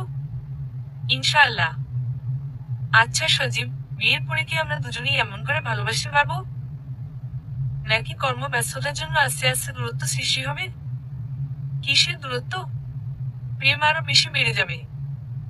আমার মাঝে মাঝে কি মনে হয় জানো? কি? একটা সুখী দাম্পত্যের মধ্যে স্বামী স্ত্রী দুজন গভীর আগ্রহ নিয়ে একে অন্যের কথা শুনতে গিয়ে হঠাৎ কর্মজীবনের ক্লান্তি নিয়ে ঘুমিয়ে পড়ে একে অপরের হাসি মুখ দেখে সুখটাকে বিস্তৃত অবিরাম অন্তহীন করতে আরো দ্বিগুণ উৎসাহের সাথে ব্যস্ত হয়ে পড়ে। একজন অবহেলায় নীরবতায় বুকের ভেতর লণ্ডভণ্ড হলে মুখে প্রকাশ না করে কারণটা খুঁজে বের করে। লাভলাইন 203 আমাদের সবার বেলায় ভালোবাসি বলার বেলায় খুব হিসেবি হলেও ভালোবাসি বোঝানোর বেলায় খুব বেহিসেবি হয়। একে অপরের জীবন থেকে সব দুঃখ ভুলিয়ে দিতে মধ্যরাতে কিংবা কোন এক পড়ন্ত বিকেলে কানের কাছে মুখ এনে বলে যায় আজও আগের মতো ভালোবাসি। তুমি বেশি কথা না বলে আমার কাঁধে মাথা রেখে চুপ করে চোখ বন্ধ করে রাখো, না হলে কিন্তু বমি আসতে পারে। সমস্যা নেই, তুমি আছো না? তা তো কি হয়েছে? তুমি থাকলে আর কিছু লাগবে না। আমরা আজ সারা রাত গল্প করতে করতে যাব। মনে করবো আজকে বাসর রাতের অর্ধেক, শুধু গল্প আর গল্প। যদি আমার ঘুম আসে, চুল ধরে টেনে জাগিয়ে রাখবো। হি হি হি, তবুও যদি ঘুমের ভান করি, তাহলে আমি অসুস্থতার ভান করব। ওরে বারবার। আচ্ছা, তোমার সেই প্রথম দিনের মেসেজের কথা মনে আছে? কোনটা? কেন এই যে, ওহে বালিকা, তোমার বোনকে বানাবো শালিকা। যদি হও রাজি, ডেকে আনবো কাজী। কিনে দেব নীল ছড়ি, সাথে দেব লাল শাড়ি। ব্লাউজটা তুমি কিনে নিও, টাকাটা না হয় তুমি দিও। কথাটা শুনে হেসে দিলে? জানো না আমি বেকার ছেলে, চাকরি করে সব কিনে দেব। ছুটির দিনে ঘুরতে নেব। হা হা হা হা হা, তুমি এখনো মনে রেখেছো? রাখবো না? মেয়ে পটানোর কি পথটা বেছে নিলে তুমি, তাই না? তবে হঠাৎ করে মাথায় এসেছে, তাই সেদিন লিখে দিয়েছিলাম। এখন হঠাৎ করে একটা কল্পনা করে বলতে পারো? চেষ্টা করলে অবশ্যই পারবো। তাহলে বলো না গো। আচ্ছা ঠিক আছে। বলছি তোমায় শুনতে কি পাও? বারবার কেন দূরে চলে যাও? থাকো পাশে চুপটি করে। ভরিয়ে দেব তোমায় আদরে। করবো বিয়ে তোমায় আমি। হব তোমার আদর্শ স্বামী। মাঝরাতে যদি ঘুম ভেঙে যায়, বুকে রাখবো জড়িয়ে তোমায়। বৃষ্টি দিনে ভিজবো মোরা। হাসি খুশিতে কাটবে সারা। পরন্ত একটা বিকাল হবে। ক্লান্ত সবই হারিয়ে যাবে। বৃদ্ধ হব তোমার সাথে। গল্প করব গভীর রাতে। মাথার চুল সব হইবে সাদা। তবুও দুজন থাকবো বাঁধা। বাড়িতে যখন পৌঁছায় তখন ভোর 5:30 বাজে। এত সকালেই সবাই তাদের জন্য অপেক্ষা করে আছে। বাড়িতে প্রবেশ করার আগে বৃষ্টির মনে জোরতে ছিল নতুন পরিবেশ কেমন হবে। তাছাড়া বিয়ে ছাড়া আগেই শ্বশুর বাড়ি এসেছে আর এখন তাদের বিয়ে হবে, এটাও একটা লজ্জা এনে দিচ্ছে তাকে। কিন্তু সজীব সম্পূর্ণ চিন্তামুক্ত। সে তার সকল পরিচিতদের সাথে হেসে হেসে কুশল বিনিময় করে যাচ্ছে। বৃষ্টিকে মাহির সাথে নিয়ে বাড়ির মধ্যে চলে গেল। বৃষ্টি ঘরের মধ্যে গিয়ে মাহির রুমে বসলো। প্রতিবেশী আরো দু একজন যারা সকালবেলা হাঁস মুরগি নিয়ে একটু বিজি, তারাও হাতের কাজ সময় বন্ধ করে দেখতে আসলো।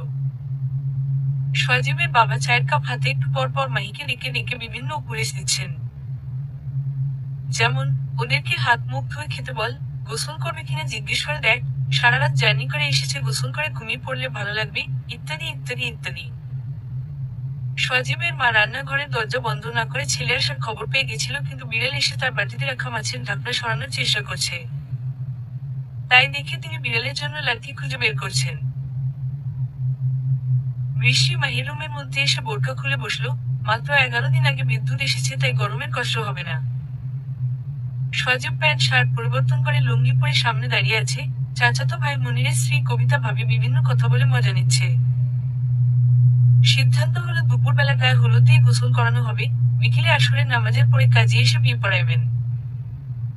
বড় ধরনের অনুষ্ঠান করা সম্ভব না, তাই সজীবের বংশের আত্মীয় স্বজন আর পাড়া প্রতিবেশী সবাইকে নিয়ে সামান্য আনন্দ করা হবে। তবে দুপুরের খাবারের মোটামুটি ভালো ব্যবস্থা করা হয়েছে। সজীবের বাবা মোরেলগঞ্জ উপজেলা বাজার থেকে 20 কেজি গরুর মাংস কিনে এনেছেন। আত্মীয় স্বজনরা খাবে, তাই এমন একটা ছোটখাটো আয়োজন। সকালবেলা পৌঁছিয়ে বৃষ্টি তার মায়ের কাছে কল দিয়ে পৌঁছানোর সংবাদ দিল। আর একটা গুরুত্বপূর্ণ উপদেশ দিয়েছে, সেটা হচ্ছে যদি মামুন বৃষ্টির কথা জিজ্ঞেস করে তাহলে যেন বৃষ্টির মা বলে যে তারা কিছু জানে না। বৃষ্টি তাদের না জানিয়ে পালিয়ে গেছে, এটা বললে মামুন তার মা বাবার কোন ক্ষতি করবে না। যান্ত্রিক ত্রুটির কারণে যেমন মাঝে মাঝে অনেক প্রোগ্রাম ক্যান্সেল হয়ে যায়, তেমনি গায়ে হলুদের গোসলের সময় পিছিয়ে গেল। সজীবের নানি আসতে একটু দেরি করে ফেলেছেন, তাই গোসল করাতে বিলম্ব হয়ে গেল। বেলা 3টার দিকে গোসল করানোর জন্য তাদের বাড়ির সামনে উঠোনে নামানো হয়েছে। কাঠের চৌকিতে বসিয়ে হাতে গালে হলুদ মাখিয়ে বসিয়ে রাখা হয়েছে। ছোট্ট একটা বক্সে হিন্দি গান হচ্ছে, কেউ কেউ মাজা দুলিয়ে নাচার চেষ্টা করছে। অজানা সেই হজবরলা নাচের দৃশ্য দেখে কেউ কেউ মুখ টিপে হাসছে। বৃষ্টি মাথা নিচু করে বাম হাতের কনুই দিয়ে সজীবকে গুঁতা দিল। সজীব বৃষ্টির দিকে তাকিয়ে চোখের ইশারায় জিজ্ঞেস করলো, আর বৃষ্টি জবাব না দিয়ে শুধু একটু হাসলো।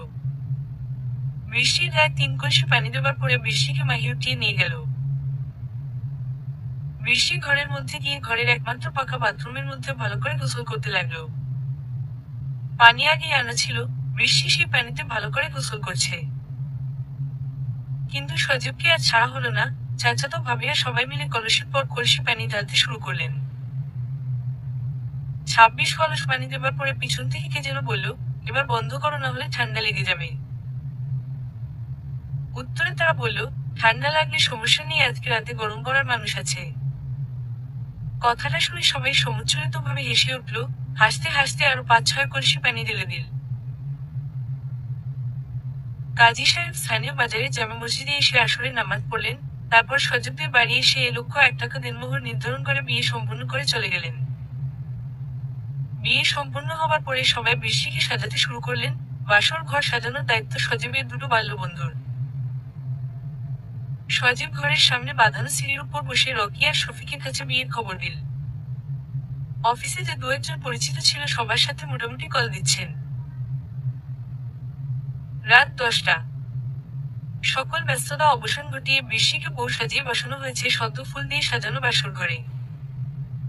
সজীবকে ভিতরে যাবার অনুমতি দেয়া হয়েছে, কিন্তু সে একটু বিলম্ব করছে। সবার সাথে কথা বলে সেও বাসর ঘরে প্রবেশ করলো আর দরজা বন্ধ করার প্রস্তুতি নিল। আমি বললাম, ভাই দরজা বন্ধ করেন কেন? সজীব বলল, তাহলে কি করব? আপনিও কি আমাদের সাথে এই ঘরে আসবেন নাকি? বললাম, আমি যদি না আসি তাহলে আপনাদের দুজনের বাসর রাতের গল্প পাঠক পাঠিকার কাছে লিখবো কিভাবে? দরজা বন্ধ করা পর্যন্ত লিখে রাখুন, তারপর কাল সকালে কি হচ্ছে সেখান থেকে শুরু করবেন। এটা কিন্তু ঠিক না সজীব ভাই। কেন ঠিক না লেখক মিয়া? এতদিন ধরে পাঠক পাঠিকা আপনারা বৃষ্টির কষ্টের কাহিনী শুনে এসেছে, আর আজকে অবশেষে বাসর রাতের শান্তি। আর সেটা যদি তাদের লিখতে না পারি তাহলে সবাই কষ্ট পাবে, মন খারাপ করবে। তাই বলে তো আমাদের রাতের গোপনীয়তা আমি আপনাকে দেখতে দিতে পারি না। বেশি কথা পেঁচাবেন না সজীব সাহেব, না হলে কিন্তু এখনই পোস্ট করে সকল পাঠক পাঠিকাকে এই বাড়িতে আসতে বলবো। তখন কিন্তু এই বাগেরহাট জেলার আশেপাশে যারা আছে সবাই আন্দোলন করতে চাই আসবে। লেখক মিয়া, একটা কথা বলি? জি বলেন। আপনি অসুস্থ আছেন, আপনার এসব লিখতে হবে না, নিজের চিন্তা করেন। ঔষধ খেয়ে বাসায় গিয়ে ঘুমিয়ে পড়েন, না হলে তো আরো বেশি অসুস্থ হয়ে যাবেন। সেটা আমিও জানি সজীব সাহেব, কিন্তু গতকাল রাতে পেজে পোস্ট করেছিলাম যে আজ থেকে প্রতিদিন আপনারা বৃষ্টির গল্পটা পোস্ট করব। লাভলাইন 203টায় তো এত বেশি অসুস্থতার পরেও গল্পটা লেখা শুরু করেছি। বিশ্বাস করেন সজীব সাহেব, যদি আমি ওয়াদা না করতাম তাহলে কোনোদিনই লিখতে শুরু করতাম না। আমি বুঝতে পারছি আপনি পাঠক পাঠিকাকে কতটা ভালোবাসেন, কিন্তু আজকে তো দেখলাম আপনার অসুস্থতা নিয়ে অনেকে মজা নিচ্ছে। কেউ কেউ ইনবক্সে হাসির ইমোজি দিয়ে সবগুলো দাঁত বের করে দিচ্ছে। আচ্ছা লেখক মিয়া, এগুলো দেখে আপনার কষ্ট লাগে না? সজীব সাহেব, সবাই সবকিছু বুঝতে পারে না, শুধু যারা মজা নিচ্ছে তাদেরকে আড়াল করে দেখুন কত মানুষ ভালোবাসে আমাকে, আমার সুস্থতার জন্য তারা দোয়া করছে, কতটা আবেগ প্রকাশ করেছে। তবু বাদ দেন সজীব সাহেব, সব ধানে চাল হয় না। ভালো ধানের মধ্যে অনেক ছিটাও থাকে, কিন্তু তাই হতাশ হলে চলবে না। একটা অনুরোধ করতে চাই আপনাকে, অনুরোধটা রাখবেন? জি বলেন। শরীরের অবস্থা তো নিজের চোখে দেখতে পাচ্ছেন আপনি, কালকে রাতে কাশি শুরু হয়েছে। সকালবেলা কাশির সাথে রক্ত বের হয়েছে, 10টার পর থেকে কাঁপুনি দিয়ে জ্বর বৃদ্ধি পাচ্ছে। যদি রাতের মধ্যে ভালো মন্দ কিছু হয়ে যায় বা হারিয়ে যায় নীল আকাশে, তাহলে আপনি আপনাদের দুজনের গল্পটা শেষ করবেন সজীব সাহেব। আমার ব্যক্তিগত পেজে আপনার ফেসবুক আইডি অ্যাডমিন বানিয়ে দিচ্ছি। যদি আজকের রাতের ঘুমটা আমার শেষ ঘুম হয় তাহলে আপনি আপনাদের দুজনের গল্পটা লিখে প্রতিদিন পেজে পোস্ট করবেন। এমন করে কেন বলছেন লেখক মিয়া? শরীর কি অনেক বেশি খারাপ লাগছে? কই বাহির থেকে তো স্বাভাবিক আচরণ করছেন সবার সাথে। শরীর বেশি খারাপ সেটা আগে বলবেন না? বেশি খারাপ কিনা জানি না, তবে 1 বছর আগে ঢাকা বসে যখন ডেঙ্গু হয়েছিল তখন কিন্তু মৃত্যুর জন্য অপেক্ষা করেছিলাম। কিন্তু আল্লাহ বাঁচিয়ে দিয়েছে, তবে সেবারের চেয়ে এখন আরো বেশি খারাপ লাগছে সজীব সাহেব। আপনি তো জানেন আমার জীবনের ইতিহাস, একজনকে ভালোবেসে বিয়ে করেছিলাম আপনার মতো। কিন্তু বিয়ের মাত্র 5 মাস পরে সে আমাকে ডিভোর্স দিয়ে অন্য একজনের সঙ্গে চলে গেল। 7 বছর ধরে সেই কষ্ট নিয়ে ঘুরে বেড়াচ্ছি, কখনো তেমন কাউকে বলা হয়নি। অনেকে আমার জীবনের ইতিহাস জানতে চায়, তাদেরকে বলেছিলাম একদিন হুট করে নিজের জীবন কাহিনী লেখা আরম্ভ করব। কিন্তু সেটাও এখন মনে হয় অসম্ভব হয়ে যাচ্ছে সজীব সাহেব। যদি সত্যি সত্যি হারিয়ে যায় তাহলে আমার নিজের গল্পটা একদিন লিখে দিবেন। আপনি আমার সাথে চলুন, আপনাকে ডাক্তারের কাছে নিয়ে যাব। না সজীব সাহেব, বৃষ্টি আপনার জন্য অপেক্ষা করে আছে, তার কাছে যান। আমি এখন সবকিছু রেখে একটু রাস্তায় বের হব। রাতের আধারে নিস্তব্ধ পৃথিবীর আকাশ দেখা হয় না অনেকদিন। সঙ্গে কাউকে দেব লেখক মিয়া? না হওয়া দরকার নেই, আপনি শুধু কথা দেন গল্পটা শেষ করবেন আপনি। আচ্ছা ঠিক আছে, কথা দিচ্ছি। মেলা মেলা মেলা ধন্যবাদ সজীব সাহেব। ভেতরে গিয়ে বৃষ্টিকে বলবেন লেখক মিয়ার সাথে কথা বলতে গিয়ে দেরি হয়ে গেছে, নাহলে রাগ করতে পারে। আচ্ছা ঠিক আছে। আল্লাহ হাফেজ, শুভরাত্রি। শুভরাত্রি লেখক মিয়া। যদি কখনো একাকী সময় কাটে বুঝে নিও আমার অধ্যায়।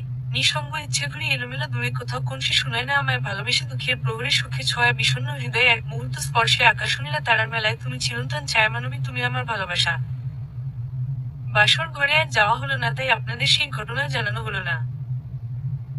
এই গল্পের সিজনটা শুরু করার প্রধান উদ্দেশ্য ছিল তাদের দুজনের বিয়ের পরবর্তী দিনগুলো কিভাবে পার হবে সেটা জানানো হবে। তাই সেদিকেই যাচ্ছি। 2 মাস পর। সজীব এখনো ঘুমিয়ে আছে। বৃষ্টি অনেক আগেই ঘুম থেকে উঠে রান্না করে গোসল করা শেষ। কিন্তু সজীব বারবার শুধু হাত পা ছড়িয়ে ঘুমাচ্ছে। বৃষ্টি বারবার ডাকছে কিন্তু সজীব শুধু আরেকটু আরেকটু করে প্রায় 1 ঘন্টা পার করে দিয়েছে। বৃষ্টি এবার রেগে যাচ্ছে। গতকাল তারা দুজনেই ঢাকায় এসে চাকরি করার প্রথম বেতন পেয়েছে। আজকে শুক্রবার, তাই কথা ছিল দুজনেই একসাথে ঘুরতে যাবে, কিন্তু সজীব বলছে দলভুক্ত হয়ে গেছে। বৃষ্টি আর কিছু না বলে আয়নার সামনে দাঁড়িয়ে শাড়ি পরতে লাগলো। আর একটু পর পর ঘাড় ঘুরিয়ে বিছানার দিকে তাকিয়ে বলছে, কই গো, উঠবে না নাকি? ঢাকা শহরে তারা এসেছে 1 মাস 6 দিন আগে। সাভারের আশুলিয়া অঞ্চলের মধ্যে ঘোষবাগ এলাকায় উঠেছে। সজীবের কলেজের 1 বছর সিনিয়র এক বড় ভাইয়ের সাথে যোগাযোগ করে এখানে আসা। সেই ভাই আশুলিয়ার ডেনিম ফেব্রিক্সে জব করে। সজীব তার সাথে যোগাযোগ করে এখানে এসেছে। তারপর রুম নিয়ে সামান্য মালামাল কিনে থাকা শুরু করেছে। বৃষ্টি যেহেতু আগে থেকে গার্মেন্টসে চাকরি করেছে, তাই সে এখানে একটা গার্মেন্টসে চাকরি নিল। বৃষ্টির মা বাবা গ্রামের বাড়ি আছে। ঢাকা শহর আসার আগেই তাদেরকে গ্রামের বাড়িতে থাকার ব্যবস্থা করে দিয়ে এসেছে তারা। অবশ্য এতে সজীবের নিজের বাবার কাছ থেকে বেশ কিছু টাকা নিতে হয়েছে। সজীব চোখ হলতে ধলতে বসে রইল। বৃষ্টির দিকে কিছুক্ষণ তাকিয়ে থেকে তারপর বিছানা থেকে উঠে পিছনে এসে দাঁড়ালো। বৃষ্টি আয়নায় সজীবের দিকে তাকিয়ে বলল, কি হয়েছে? সজীব বলল, কই কিছু না তো। তাহলে এতক্ষণ পরে উঠে এখন আবার পিছনে এসে দাঁড়িয়ে আছো, ঘটনা কি? দেখছি। কি? তোমাকে দেখা কি হয়েছে শুনি? 10টা না, 5টা না, আমার একটা মাত্র বউ আসিয়ে বউয়ের দিকে যদি তাকাতে না পারি তাহলে তো মাহফুজুর রহমানের গান শুনতে হবে। আজকে আমাকে ঘুরতে নিয়ে যাবার কথা, সেটা কি সাহেবের মনে আছে? আজ্ঞে মহারানী। তাহলে আর দেরি কেন জানতে পারি? তাড়াতাড়ি করে একটু ফ্রেশ হয়ে বের হলে আমিও তো আমার স্বামীকে কাছে পেতাম, তাই না? সারা রাতে এই বুকের মধ্যে পাখিয়ে বাচ্চার মতো গুটিসুটি মেরে ঘুমিয়ে থাকে কি? আমার স্বামীর বুকে আমি যেমন ইচ্ছে তেমন করে ঘুমাবো, তাতে তোমার কি? আমার হিংসা হয়। যা হও শয়তান। তুমি তৈরি হয়ে খাবার রেডি করো, আমি চট করে গোসল সেরে আসি। বাথরুমে সাবান শ্যাম্পু দুটোই আছে, ভালো করে গায়ে দিয়ে গোসল করবে। লাভলাইন 203 প্রতিদিন 1 বালতি পানি দিয়ে গোসল করো, তবুও আধা বালতি অবশিষ্ট থাকে। আচ্ছা, তোমার সমস্ত শরীরে পানি ঢালো নাকি শুধু মাথা ভিজিয়ে চলে আসো? শোন বৃষ্টি, তুমি যখন গোসল করতে যাও তখন কিন্তু বাড়িওয়ালার পানির ট্যাঙ্কি অর্ধেক খালি হয়ে যায়, তাই তুমি যেটা অতিরিক্ত খরচ করো আমি সেটা কম খরচ করে পুষিয়ে দিই। তোমার সাথে কথা বলে পারা যায় না। যাও, তুমি তাড়াতাড়ি গোসল করে আসো। রাতে কি করছো মনে নেই? এত বেলা পর্যন্ত কেউ গোসল না করে থাকে নাকি? ঘুম থাকে তো, সে হচ্ছে তোমার স্বামী। ওদের রুমের মধ্যে অ্যাডজাস্ট বাথরুম আছে, তাই গোসল করতে বাইরে যেতে হয় না। সজীব গোসল করে বেরিয়ে প্যান্ট শার্ট পরে নাস্তা করে দুজনেই 8:30টার দিকে বেরিয়ে গেল। তারা আজকে যাবে নবীনগর জাতীয় স্মৃতিসৌধ দেখতে, আবার 12টার মধ্যে ফিরে আসবে। বাসা থেকে বেরিয়ে ঘোষবাগ সরকারি প্রাথমিক বিদ্যালয়ের সামনে থেকে একটা রিক্সা নিয়ে মেইন রাস্তার পাশে এলো। ভাড়া 10 টাকা। এই রাস্তা উত্তরে আব্দুল্লাহপুর আর দক্ষিণে বাইবেলের সাথে মিলে গেছে, তবে আশুলিয়া ভেড়িবাঁধ পার হয়ে ডান দিকে রাস্তা দিয়ে মিরপুরের দিকে যাওয়া যায়। বাসের ভেতরে প্রচুর ভিড়, তাই একটা চলন্ত মাহিন্দ্রা করে তারা আপাতত বাইবেল রওনা দিল। বাইবেল যাবার পথে মাঝখানে একটা স্টেশন আছে জামওয়ালা, আর সেখানেই অবস্থিত বাংলাদেশের অন্যতম পার্ক ফ্যান্টাসি কিংডম। সজীব ছোটবেলায় একটা গান শুনেছিল, ও টুনির মা তোমার টুনি কথা শুনে না, যা তার লগে ডেটিং মেরে আমায় চিনে না। সেই গানের মধ্যে এই পার্কের নাম ছিল, যেমন টুনিরে লইয়া যাইমু আমি ফ্যান্টাসি কিংডম, লোকাল বাসে চইরা যাইমু খরচ হবে কম। আহারে কত শখ! সজীব তখন এটা বুঝতো না, কিন্তু বড় হয়ে আস্তে আস্তে বুঝতে পারে এর আসল অর্থ। বাইবেল থেকে নবীনগর যাবার এখন উপযুক্ত উপায় হচ্ছে লেগুনা, তাছাড়া তেমন ভালো বুদ্ধি নেই। তারা সত্যি সত্যি লেগুনা করা 15 মিনিটে নবীনগর জাতীয় স্মৃতিসৌধের সামনে উপস্থিত হলো। গেট দিয়ে ভেতরে ঢুকে গেল। সামান্য কিছু দূর সামনে অগ্রসর হবার পরে সজীবের মোবাইল বেজে উঠল। বের করে দেখে খুলনা থেকে সেই খোকন ভাই কল দিয়েছে। সজীব কিছুটা অবাক হয়ে গেল, আবার খারাপও লাগলো, কারণ সে অনেক বড় উপকার করেছে, কিন্তু তার সাথে ঠিকমতো সজীব যোগাযোগ করে নাই। সজীব রিসিভ করে বলল, হ্যালো, আসসালামু আলাইকুম ভাই, কেমন আছেন আপনি? আলহামদুলিল্লাহ ভালো, তুমি কেমন আছো? জি ভাই, ভালো আছি। কোথায় আছো? আমি ঢাকায় আছি ভাই, আপনি? আমিও ঢাকা শহরে আছি। একটা বিপদে পড়ে তোমার কাছে কল দিলাম। জি ভাই বলেন। ব্যাপারটা তুমি খারাপভাবে নিও না। না ভাই, সমস্যা নেই, আপনি বলেন। আমি যেসব কারবার করি সবকিছু তো জানো তুমি, তাই না? জি ভাই, একটু একটু জানি। আমার এক বক্স মাল সপ্তাহ খানিক তোমার কাছে রাখতে হবে। আসলে একটা ঝামেলা হয়েছে, তাই সপ্তাহ খানিক লুকিয়ে রাখতে হবে। আমি অন্য সব উপায় খুঁজে না পেয়ে তোমার কাছে কল দিলাম। তুমি মাস দেড়েক আগে বলেছিলে যে স্ত্রী নিয়ে ঢাকা আসবে, তাই হঠাৎ করে তোমার কথা মনে হলো, পারবে না এই উপকার করতে? বেইমানি মালামাল, কিন্তু তুমি তো নিরীহ মানুষ, তাই তোমাকে পুলিশ সন্দেহ করবে না, ভয় নেই। বলো রাজি? চারিদিকে বাতাস বইছে, তবুও সজীবের কপালে বিন্দু বিন্দু ঘাম জমা হচ্ছে। বৃষ্টি তার দিকে কৌতূহল নিয়ে তাকিয়ে আছে। সজীব কল না কাটা পর্যন্ত কিছু জিজ্ঞেস করার উপায় নেই। সজীব কিছু না বলে চুপচাপ নীরব হয়ে গেছে, তাই খোকন বলল, ঘাবড়ে গেলে মনে হয়? আচ্ছা বাদ দাও এসব কথা, বউ কেমন আছে? সজীব এখনো পুরোপুরি শান্ত হতে পারছে না, সে বিড়বিড় করে বলল, জি ভাই ভালো। তাহলে আর কি? রাখলাম, একদিন সময় নিয়ে তোমার বাসায় বেড়াতে যাব। সজীব বলল, অবশ্যই আসবেন। তোমার কাছে অমন আপত্তিকর বিভ্রান্তিকর ব্যাপার বলে লজ্জিত, আসলে মাথা কাজ করা বন্ধ করে দিয়েছে। ঠিক আছে, সমস্যা নেই ভাইজান। কল কেটে দেবার পরে বৃষ্টি কয়েকবার জিজ্ঞেস করে, কিন্তু সজীব মূল প্রসঙ্গ এড়িয়ে যাচ্ছে। বৃষ্টিতে এই বিষয়ে বাদ দিয়ে পরিস্থিতি স্বাভাবিক করতে সজীবের হাত ধরে সামনে এগিয়ে গেল। যতক্ষণ এখানে তারা ছিল ততক্ষণে আর সজীবের হাত ছাড়ে নাই। যে মানুষটার সাথে রাতের আধারে নিস্তব্ধ বিছানায় জড়িয়ে ধরে ঘুমিয়ে থাকে, সেই মানুষটার হাত ধরে দিনের বেলা আলোকিত পৃথিবীর মাঝে হাঁটার ভিন্ন ধরনের আনন্দ। প্রচুর মানুষের ভিড়ে গরমের কষ্ট সহ্য করে তারা যখন বাসায় গেল তখন 12টা পেরিয়ে গেছে। বৃষ্টি সকালবেলা দুপুরের জন্য কিছু রান্না করে নাই। এর মূলত দুটো কারণ আছে। এক, সজীব ঠান্ডা ভাত খেতে চায় না। দুই, ছুটির দিনে ভালো কিছু রান্না করার ইচ্ছে। কলোনির মধ্যে প্রবেশ করতেই বাদল সাহেবের সাথে দেখা হয়ে গেল। এই কলোনির মধ্যে এই একটা মানুষের সাথে ওদের দুজনের বেশ মিল। লোকটার রসিকতা খুব ভালো লাগে বৃষ্টি আর সজীব দুজনের কাছেই, অথচ লোকটা কিন্তু কাজ করে খুব একটা বলার মতো নয়। বাদল সাহেবের বয়স 40 পার হয়ে গেছে। প্রথম স্ত্রী গ্রামে বাড়িতে থাকে, সেখানে তার দুটো ছেলে মেয়ে আছে। ঢাকা শহর এসে তিনি দ্বিতীয় বিয়ে করেছেন এবং এখানে তিনি সেই দ্বিতীয় স্ত্রী নিয়ে থাকেন। দ্বিতীয় সংসারে কোন সন্তান হয় নাই। স্বামী স্ত্রী মিলে দুজনেই একসাথে থাকে, তবে দ্বিতীয় স্ত্রীর আগে যখন বিয়ে হয়েছিল সেইখানে একটা মেয়ে আছে। সেই মেয়ে মাঝে মাঝে তাদের সাথে দেখা করতে আসে। এখানে স্থানীয় বাজারের কসাইয়ের সাথে বাদল সাহেবের খুব ভালো সম্পর্ক। কলোনির বেশিরভাগ সবাই তার মাধ্যমে গরুর মাংস কিনে। তাতে করে দুটো সুবিধা আছে। এক, বাদল সাহেব দেখে শুনে ভালো মাংস কিনে নিয়ে আসে। দুই, বেতন পাবার পরে টাকা পরিশোধ করা যায়। সজীবকে গতকাল তিনি বলেছিলেন, সজীব মৌন সম্মতি দিয়েছে, তাই তিনি সকালবেলা মাংস কিনে এনেছেন 2 কেজি। খুব সকালবেলা মাংস কিনে এনেছেন, তখন দরজা বন্ধ ছিল। ভেবেছিলেন স্বামী স্ত্রী সারারাত পরিশ্রম করে একটু ঘুমাচ্ছে, তাই তিনি ডাকাডাকি করেন নাই। কিন্তু সজীব আর বৃষ্টি যখন বেরিয়ে গেল তখন তিনি বাসায় ছিলেন না। বাসায় এসে যখন আবার সজীবদের রুমের সামনে গিয়ে তালাবদ্ধ দেখলেন, তখন দ্বিতীয় স্ত্রীর কাছে জিজ্ঞেস করে জানলেন তারা ঘুরতে গেছে। তারপর নিজের হাতে 2 কেজি গরুর মাংস ভালো করে কেটে পিস পিস করে ধুয়ে আনলেন। একটা বড় বাটিতে করে নিজের ফ্রিজের মধ্যে রেখে দিলেন। সজীব আর বৃষ্টি যখন ফিরল তখন বাদল সাহেব ব্যস্ত হয়ে গেল। নিজের রুমে গিয়ে বাটিসহ গরুর মাংস নিয়ে হাজির রুমের দরজায়। বৃষ্টি হাতের ব্যাগটা রেখে ওয়াশরুমে গেছে। সজীব হাতের ঘড়ি পায়ের জুতো খুঁজেছিল। বাদল সাহেবের দিকে তাকিয়ে লজ্জিত হয়ে গেল, কারণ তার একটুও মনে ছিল না। বৃষ্টি আসার পরে বাদল বলল, অর্ধেকটা ভাগ করে আজকে রান্না করো। বাকি অর্ধেক দুটো ভাগ করে ফ্রিজে রেখে দাও, অন্য দিন রান্না করে খেও। তবে দুপুরে রান্না করার জন্য তেমন ব্যস্ত হতে হবে না, কারণ তোমরা ঘুরতে গেছো, তাই আমি আমার বাসায় তোমাদের জন্য রান্না করলাম।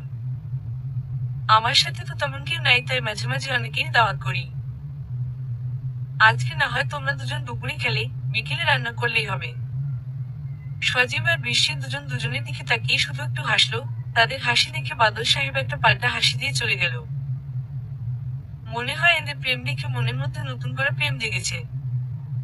সজীব কাপড় পরিবর্তন করা পায়জামা পাঞ্জাবি পরে জুম্মার নামাজ পড়তে মসজিদে চলে গেল। সজীবের আজকে ছুটি হয়েছে 7টা বাজে। সে বাসায় ফেরার পথে বাজার করে নিয়ে এসেছে। বৃষ্টি প্রতিদিন 8টা বাজে ছুটি হয়। সজীব বাজার করে বৃষ্টির অফিসের সামনে দাঁড়িয়ে কল দিল। বৃষ্টি রিসিভ করে বলল তার আজকে ছুটি হবে 10টা বাজে। সজীব বাসায় চলে এলো। বাজারগুলো এক সাইডে রেখে ফ্রেশ হয়ে কিছুক্ষণ টিভি দেখছিল। লাভ লাইন 203 9:30টার দিকে সে আবার তৈরি হয়ে বৃষ্টিকে আনার উদ্দেশ্যে রওনা দিল। সজীব কল দেয় নাই, আর বৃষ্টিও বের হওয়ার সময় কল দিয়ে কিছু বলে নাই।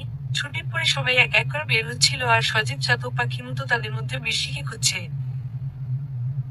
সজীব দেখলো বৃষ্টি বের হয়ে এসে। বৃষ্টির সাথে আরো দুটি মেয়ে ছিল, তারা বৃষ্টির দিকে তাকিয়ে উপহাস করে বলল, দুলাভাই তোকে নিতে এসেছে বৃষ্টি, বাপরে বাপ কত প্রেম। হঠাৎ করে বৃষ্টির মরিয়মের কথা মনে পড়ে গেল। সে সবসময় এমন করে কথা বলতো। চট্টগ্রাম থেকে চলে আসার পরে মাঝে মাঝে কথা হয় মরিয়মের সাথে, কিন্তু সেভাবে আর না। আজকে বাসায় গিয়ে একটু কথা বলতে হবে। সত্যি সত্যি মনটা খারাপ। রাস্তার পাশে এক লোক জিলাপি ভেজে ভেজে গরম গরম বিক্রি করছেন। অনেকে কিনছেন। সজীব তাই সেখান থেকে 25 টাকা দিয়ে 250 গ্রাম জিলাপি কিনলো। দুজন মানুষের এর চেয়ে বেশি আর কি চাই। দুজনেই খেতে খেতে হাঁটছে। বৃষ্টি বলল, নিতে আসলে কেন? বারে হবো এত রাতে একা যাবে নাকি? একা কোথায়? কত মানুষ তো আছে রাস্তায়। তুমি সারাদিন কষ্ট করে বাসায় গিয়ে আবার আসতে গেলে কেন? 10টা না বাচ্চা না, আমার একটা মাত্র বউ।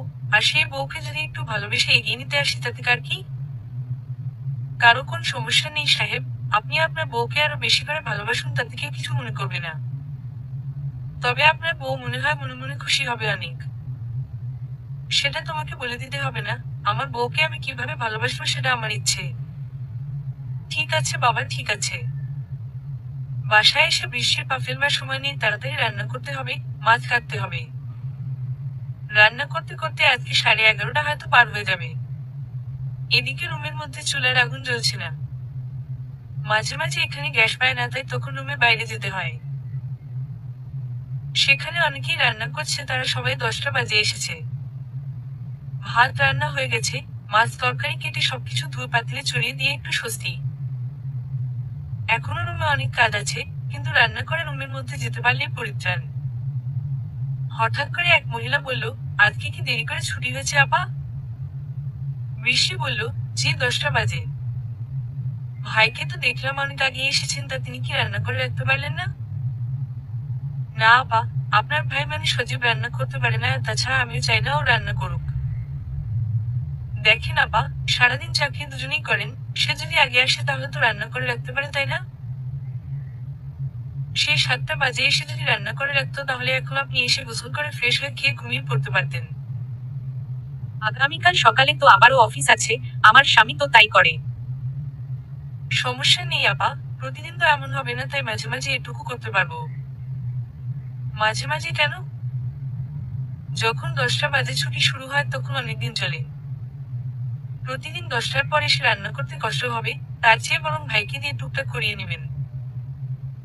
দুজনেই চাকরি করেন, তাই একজনের কষ্ট আর একজনের বোঝা উচিত। ঠিক আছে আপা, দেখি কি করা যায়।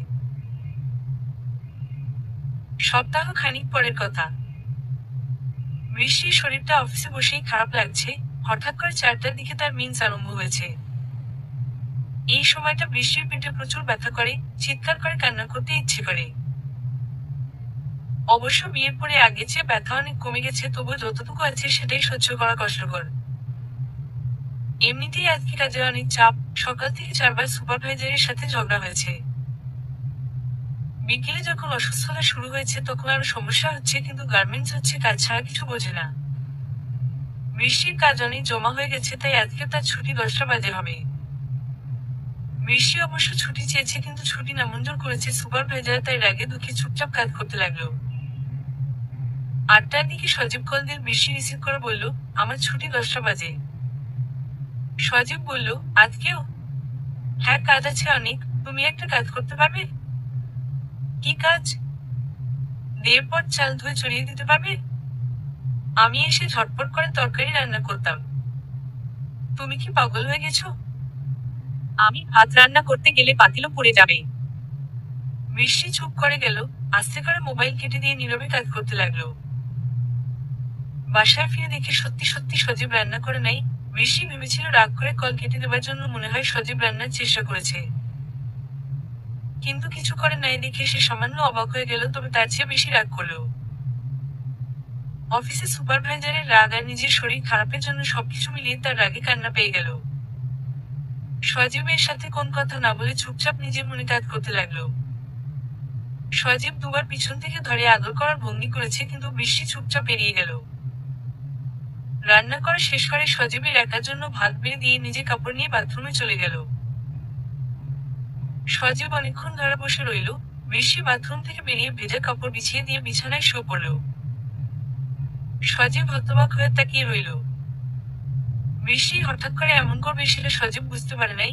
এখন এমন অবস্থায় কি করা উচিত সেটা কিছুক্ষণ ভাবল। তারপর নিজের হাতে খাবার নিয়ে বিছানায় গিয়ে আস্তে করে ডাক দিল। বৃষ্টি তখন চোখ বন্ধ করে কান্না করছে, নীরব কান্না, যেই কান্না শুধু ভেতর জ্বলে পড়ে যায়। 3বার ডাক দিতেই বৃষ্টি ঘাড় ঘুরিয়ে তাকিয়ে আছে, তাই সজীব বলল, রাগ করো না প্লিজ। আমি খাবো না সজীব, তুমি খেয়ে তাড়াতাড়ি বাতি বন্ধ করে শুয়ে পড়ো। তুমি না খেলে আমি কিভাবে খাবো? তাহলে খাবার দরকার নেই, ঢেকে রেখে বাতি বন্ধ করে শুয়ে পড়ো তাড়াতাড়ি। এতটা অভিমান কেন? অফিসে কি খুব খারাপ কিছু হয়েছে? বৃষ্টি চুপচাপ। সজীব খাবার রেখে দিয়ে বাতি বন্ধ করে বিছানায় বসে রইল। হাতের মোবাইল নিয়ে কিছুক্ষণ ধরে নাড়াচাড়া করে রেখে দিয়ে বসে রইল। বৃষ্টি মিনিট 15 পরে পাশ ফিরে তাকিয়ে অন্ধকারে হাত দিয়ে দেখে সজীব নেই। বিছানা থেকে উঠতে গিয়ে হঠাৎ করে গায়ে হাত লাগলো। অন্ধকারে প্রশ্ন করলো, কি করছো? কিছু না। খাওনি কেন? ইচ্ছে করছে না। বউয়ের অভিমান ভাঙাতে শিখতে পারিনি, তাহলে বিয়ে করলে কেন? ভালোবাসার জন্য। বাতি বন্ধ কেন? তুমি ঘুমাচ্ছ তাই। না খেয়ে ঘুমাবো? হুম। এখন কি উল্টো তুমি রাগ করেছো? না তাহলে বাতি অন করে খাবার নিয়ে আসো, আর তুমি আমাকে খাইয়ে দিবে। সত্যি সত্যি? হ্যাঁ সত্যি। সকালবেলা বৃষ্টির ঘুম ভাঙল দেরিতে। সে যখন উঠেছে তখন 7টা বাজে। বৃষ্টি প্রতিদিন 5টার দিকে উঠে রান্না করে, না হলে গ্যাস পাওয়া যায় না। 5টার দিকে উঠে রান্না বসিয়ে সে গোসল করে, তারপর সজীবকে ডেকে তোলে। লাইন 203 সঠিক সময়ে ঘুম ভাঙার জন্য মোবাইলে অ্যালার্ম দিয়ে রাখা হয়, কিন্তু আজকে বাজলো না কেন? সজীব কি গোসল করতে গেল? হঠাৎ করে তার চোখ পড়ল চুলার পাশে। ভাত সিদ্ধ হবার পরে মার গালতে দেওয়া হয়েছে। তার মানে কি সজীব রান্না করেছে? বৃষ্টি নিজের অজান্তেই হেসে দিল। রাতের বেলা একটু ঝগড়া হতেই বেচারা রান্না করতে গেছে। বাথরুমে পানির শব্দ পাওয়া যাচ্ছে, মনে হয় সজীব গোসল করতে গেছে। বৃষ্টি বিছানা ছেড়ে উঠে ব্রাশ নিয়ে বসে আছে। ভাতের মার ঝরে গেছে। পাতিল সোজা করে গরম ভাত ঠান্ডা করার জন্য প্লেটে সাজিয়ে নিল। সজীব ভাত রান্না করেছে ঠিকই, কিন্তু তরকারি গরম করতে ভুলে গেছে মনে হয়। রাতে রান্না করা সেই তরকারি গরম করতে হবে, না হলে তো দুপুরে খাওয়া যাবে না। বৃষ্টি আবারও হাসলো। চুলোর উপর বসিয়ে দিয়ে কিন্তু গ্যাস নিবু নিবু অবস্থা। টিপ টিপ করে মোমবাতি জ্বলছে মনে হয়। সজীব গোসল করে বেরিয়ে দেখে বৃষ্টি দাঁড়িয়ে আছে। বের হবার সাথে সাথে বৃষ্টি সেই অবস্থায় তাকে জড়িয়ে ধরল। সজীব হয়তো প্রস্তুত ছিল না। সে হাতের ভেজা কাপড় দূরত্বে রেখে এক হাত দিয়ে জড়িয়ে ধরে রইল। বৃষ্টি বলল, আমাকে ডাকলে না কেন? গতকাল তোমার নিশ্চয়ই খুব কষ্ট হয়েছে, তাই ভাবলাম আর একটু ঘুমিয়ে নাও। তাই বলে তুমি রান্না করবে? গতকাল রান্না করিনি বলে তো রাগ করলে? ধুর বোকা, তোমার জন্য রাগ করা যায়? কালকে কয়েকটা কারণে মন খারাপ ছিল তাই। খুব কম বয়সে বিয়ে করে আমাদের এত পরিশ্রম করা লাগে, তাই না বৃষ্টি? আরো পরে বিয়ে করতে চাও? না হওয়া কষ্ট হবে। তাহলে বলো কেন? এই যে কত কষ্ট করে গার্মেন্টসে চাকরি করতে হচ্ছে, আমাদের মতো অসংখ্য মানুষ চাকরি করে। গতকাল রাতে একটা বিষয়ে ভাবলাম। কি? গোসল করে আসো তারপর বলি। না, এখনই শুনবো। আমার কিন্তু গতকাল থেকে পিরিয়ড শুরু হয়েছে, পেটে প্রচুর ব্যথা। তাহলে তাড়াতাড়ি গোসল করে আসো। আচ্ছা ঠিক আছে। চুলার উপর তরকারি গরম করতে রাখা আছে, গরম হলে উঠিয়ে নিও। আচ্ছা। বৃষ্টি বের হবার পরে দুজনেই একসাথে খেতে বসলো। 7:30 পার হয়ে গেছে। তাড়াতাড়ি করে দুজন খাচ্ছে, তখন বৃষ্টি বলল, কি ভাবছো রাতে? ভাবছিলাম যে চাকরি ছেড়ে তুমি আমি গ্রামের বাড়ি চলে যাব। তারপর? চোখ গরম করো কেন? কথা শেষ করি। আচ্ছা বলো। তুমি আর আমি বাবার কাছ থেকে টাকা নিয়ে আলাদা করে একটা ব্যবসা শুরু করব। কিরকম? টেইলারিং এর কাজ করতে হবে। আমাদের সেই বাজারে কিন্তু কোন টেইলারিং দোকান নেই। তুমি আমি কাজ শিখে যদি একটা দোকান চালু করতে পারি তাহলে কিন্তু অনেক ভালো হবে মনে হয়। তাছাড়া রিস্ক তো নিতেই হবে, তাই না? নিজেদের ব্যবসা দেখাশোনা করব, ইচ্ছে অনুযায়ী সাজিয়ে নেব। আমি দোকানে থাকবো, তুমি বাড়িতে বসে শুধু সেলাইয়ের কাজ করবে। পাশাপাশি কাপড় ইস্ত্রি করা, থান কাপড় বিক্রি করা, বাচ্চাদের বড়দের পোশাক বিক্রি করা। আস্তে আস্তে মোটামুটি ভালো ব্যবস্থা হবে। আর গ্রামের বাড়িতে সামান্য আয় হলেই কিন্তু আমরা অনায়াসে পার করতে পারবো। আর আমাদের ভবিষ্যতে সন্তানেরা তাদের একটা উজ্জ্বল চাকচিক্যময় ভবিষ্যৎ পাবে। বুদ্ধিটা অনেক পছন্দ হয়েছে। তুমি তাহলে বাড়িতে বাবার সাথে কথা বলো। আজকেই বলবো। রাস্তায় বেরিয়ে দেখে হাতে সময় খুব কম, দুজনেই একটা রিক্সা নিয়ে চললো। প্রথমত বৃষ্টি অসুস্থ, তাই হাঁটতে কষ্ট হবে। দ্বিতীয়ত সময় খুব কম। রিকশায় চড়ে সজীব বলল, বউ, একটা কথা ছিল। বাবা হতে চাই আমি। তাড়াতাড়ি ব্যবস্থা করো, না হলে করবো পাগলামি। দুষ্ট একটা মেয়ে হবে। নামটা হবে নিশি। যাকে নিয়ে ফুটবে মোদের। মুখ ভর্তি হাসি। বৃষ্টি বলল, আর কিছুদিন সবুর করো। তারা কিসের বেশি? সন্তান হলেই শুনতে পাবে কান্না করার বাসি। তখন কিন্তু আমায় দিয়ে পালাতে পারবে না তুমি। তোমার কাছে ধরিয়ে দিয়ে সংসার সামলাবো আমি। রিকশা এগিয়ে যাচ্ছে, তাদের সাথে সাথে এগিয়ে যাচ্ছে তাদের স্বপ্নগুলো। সমাপ্ত।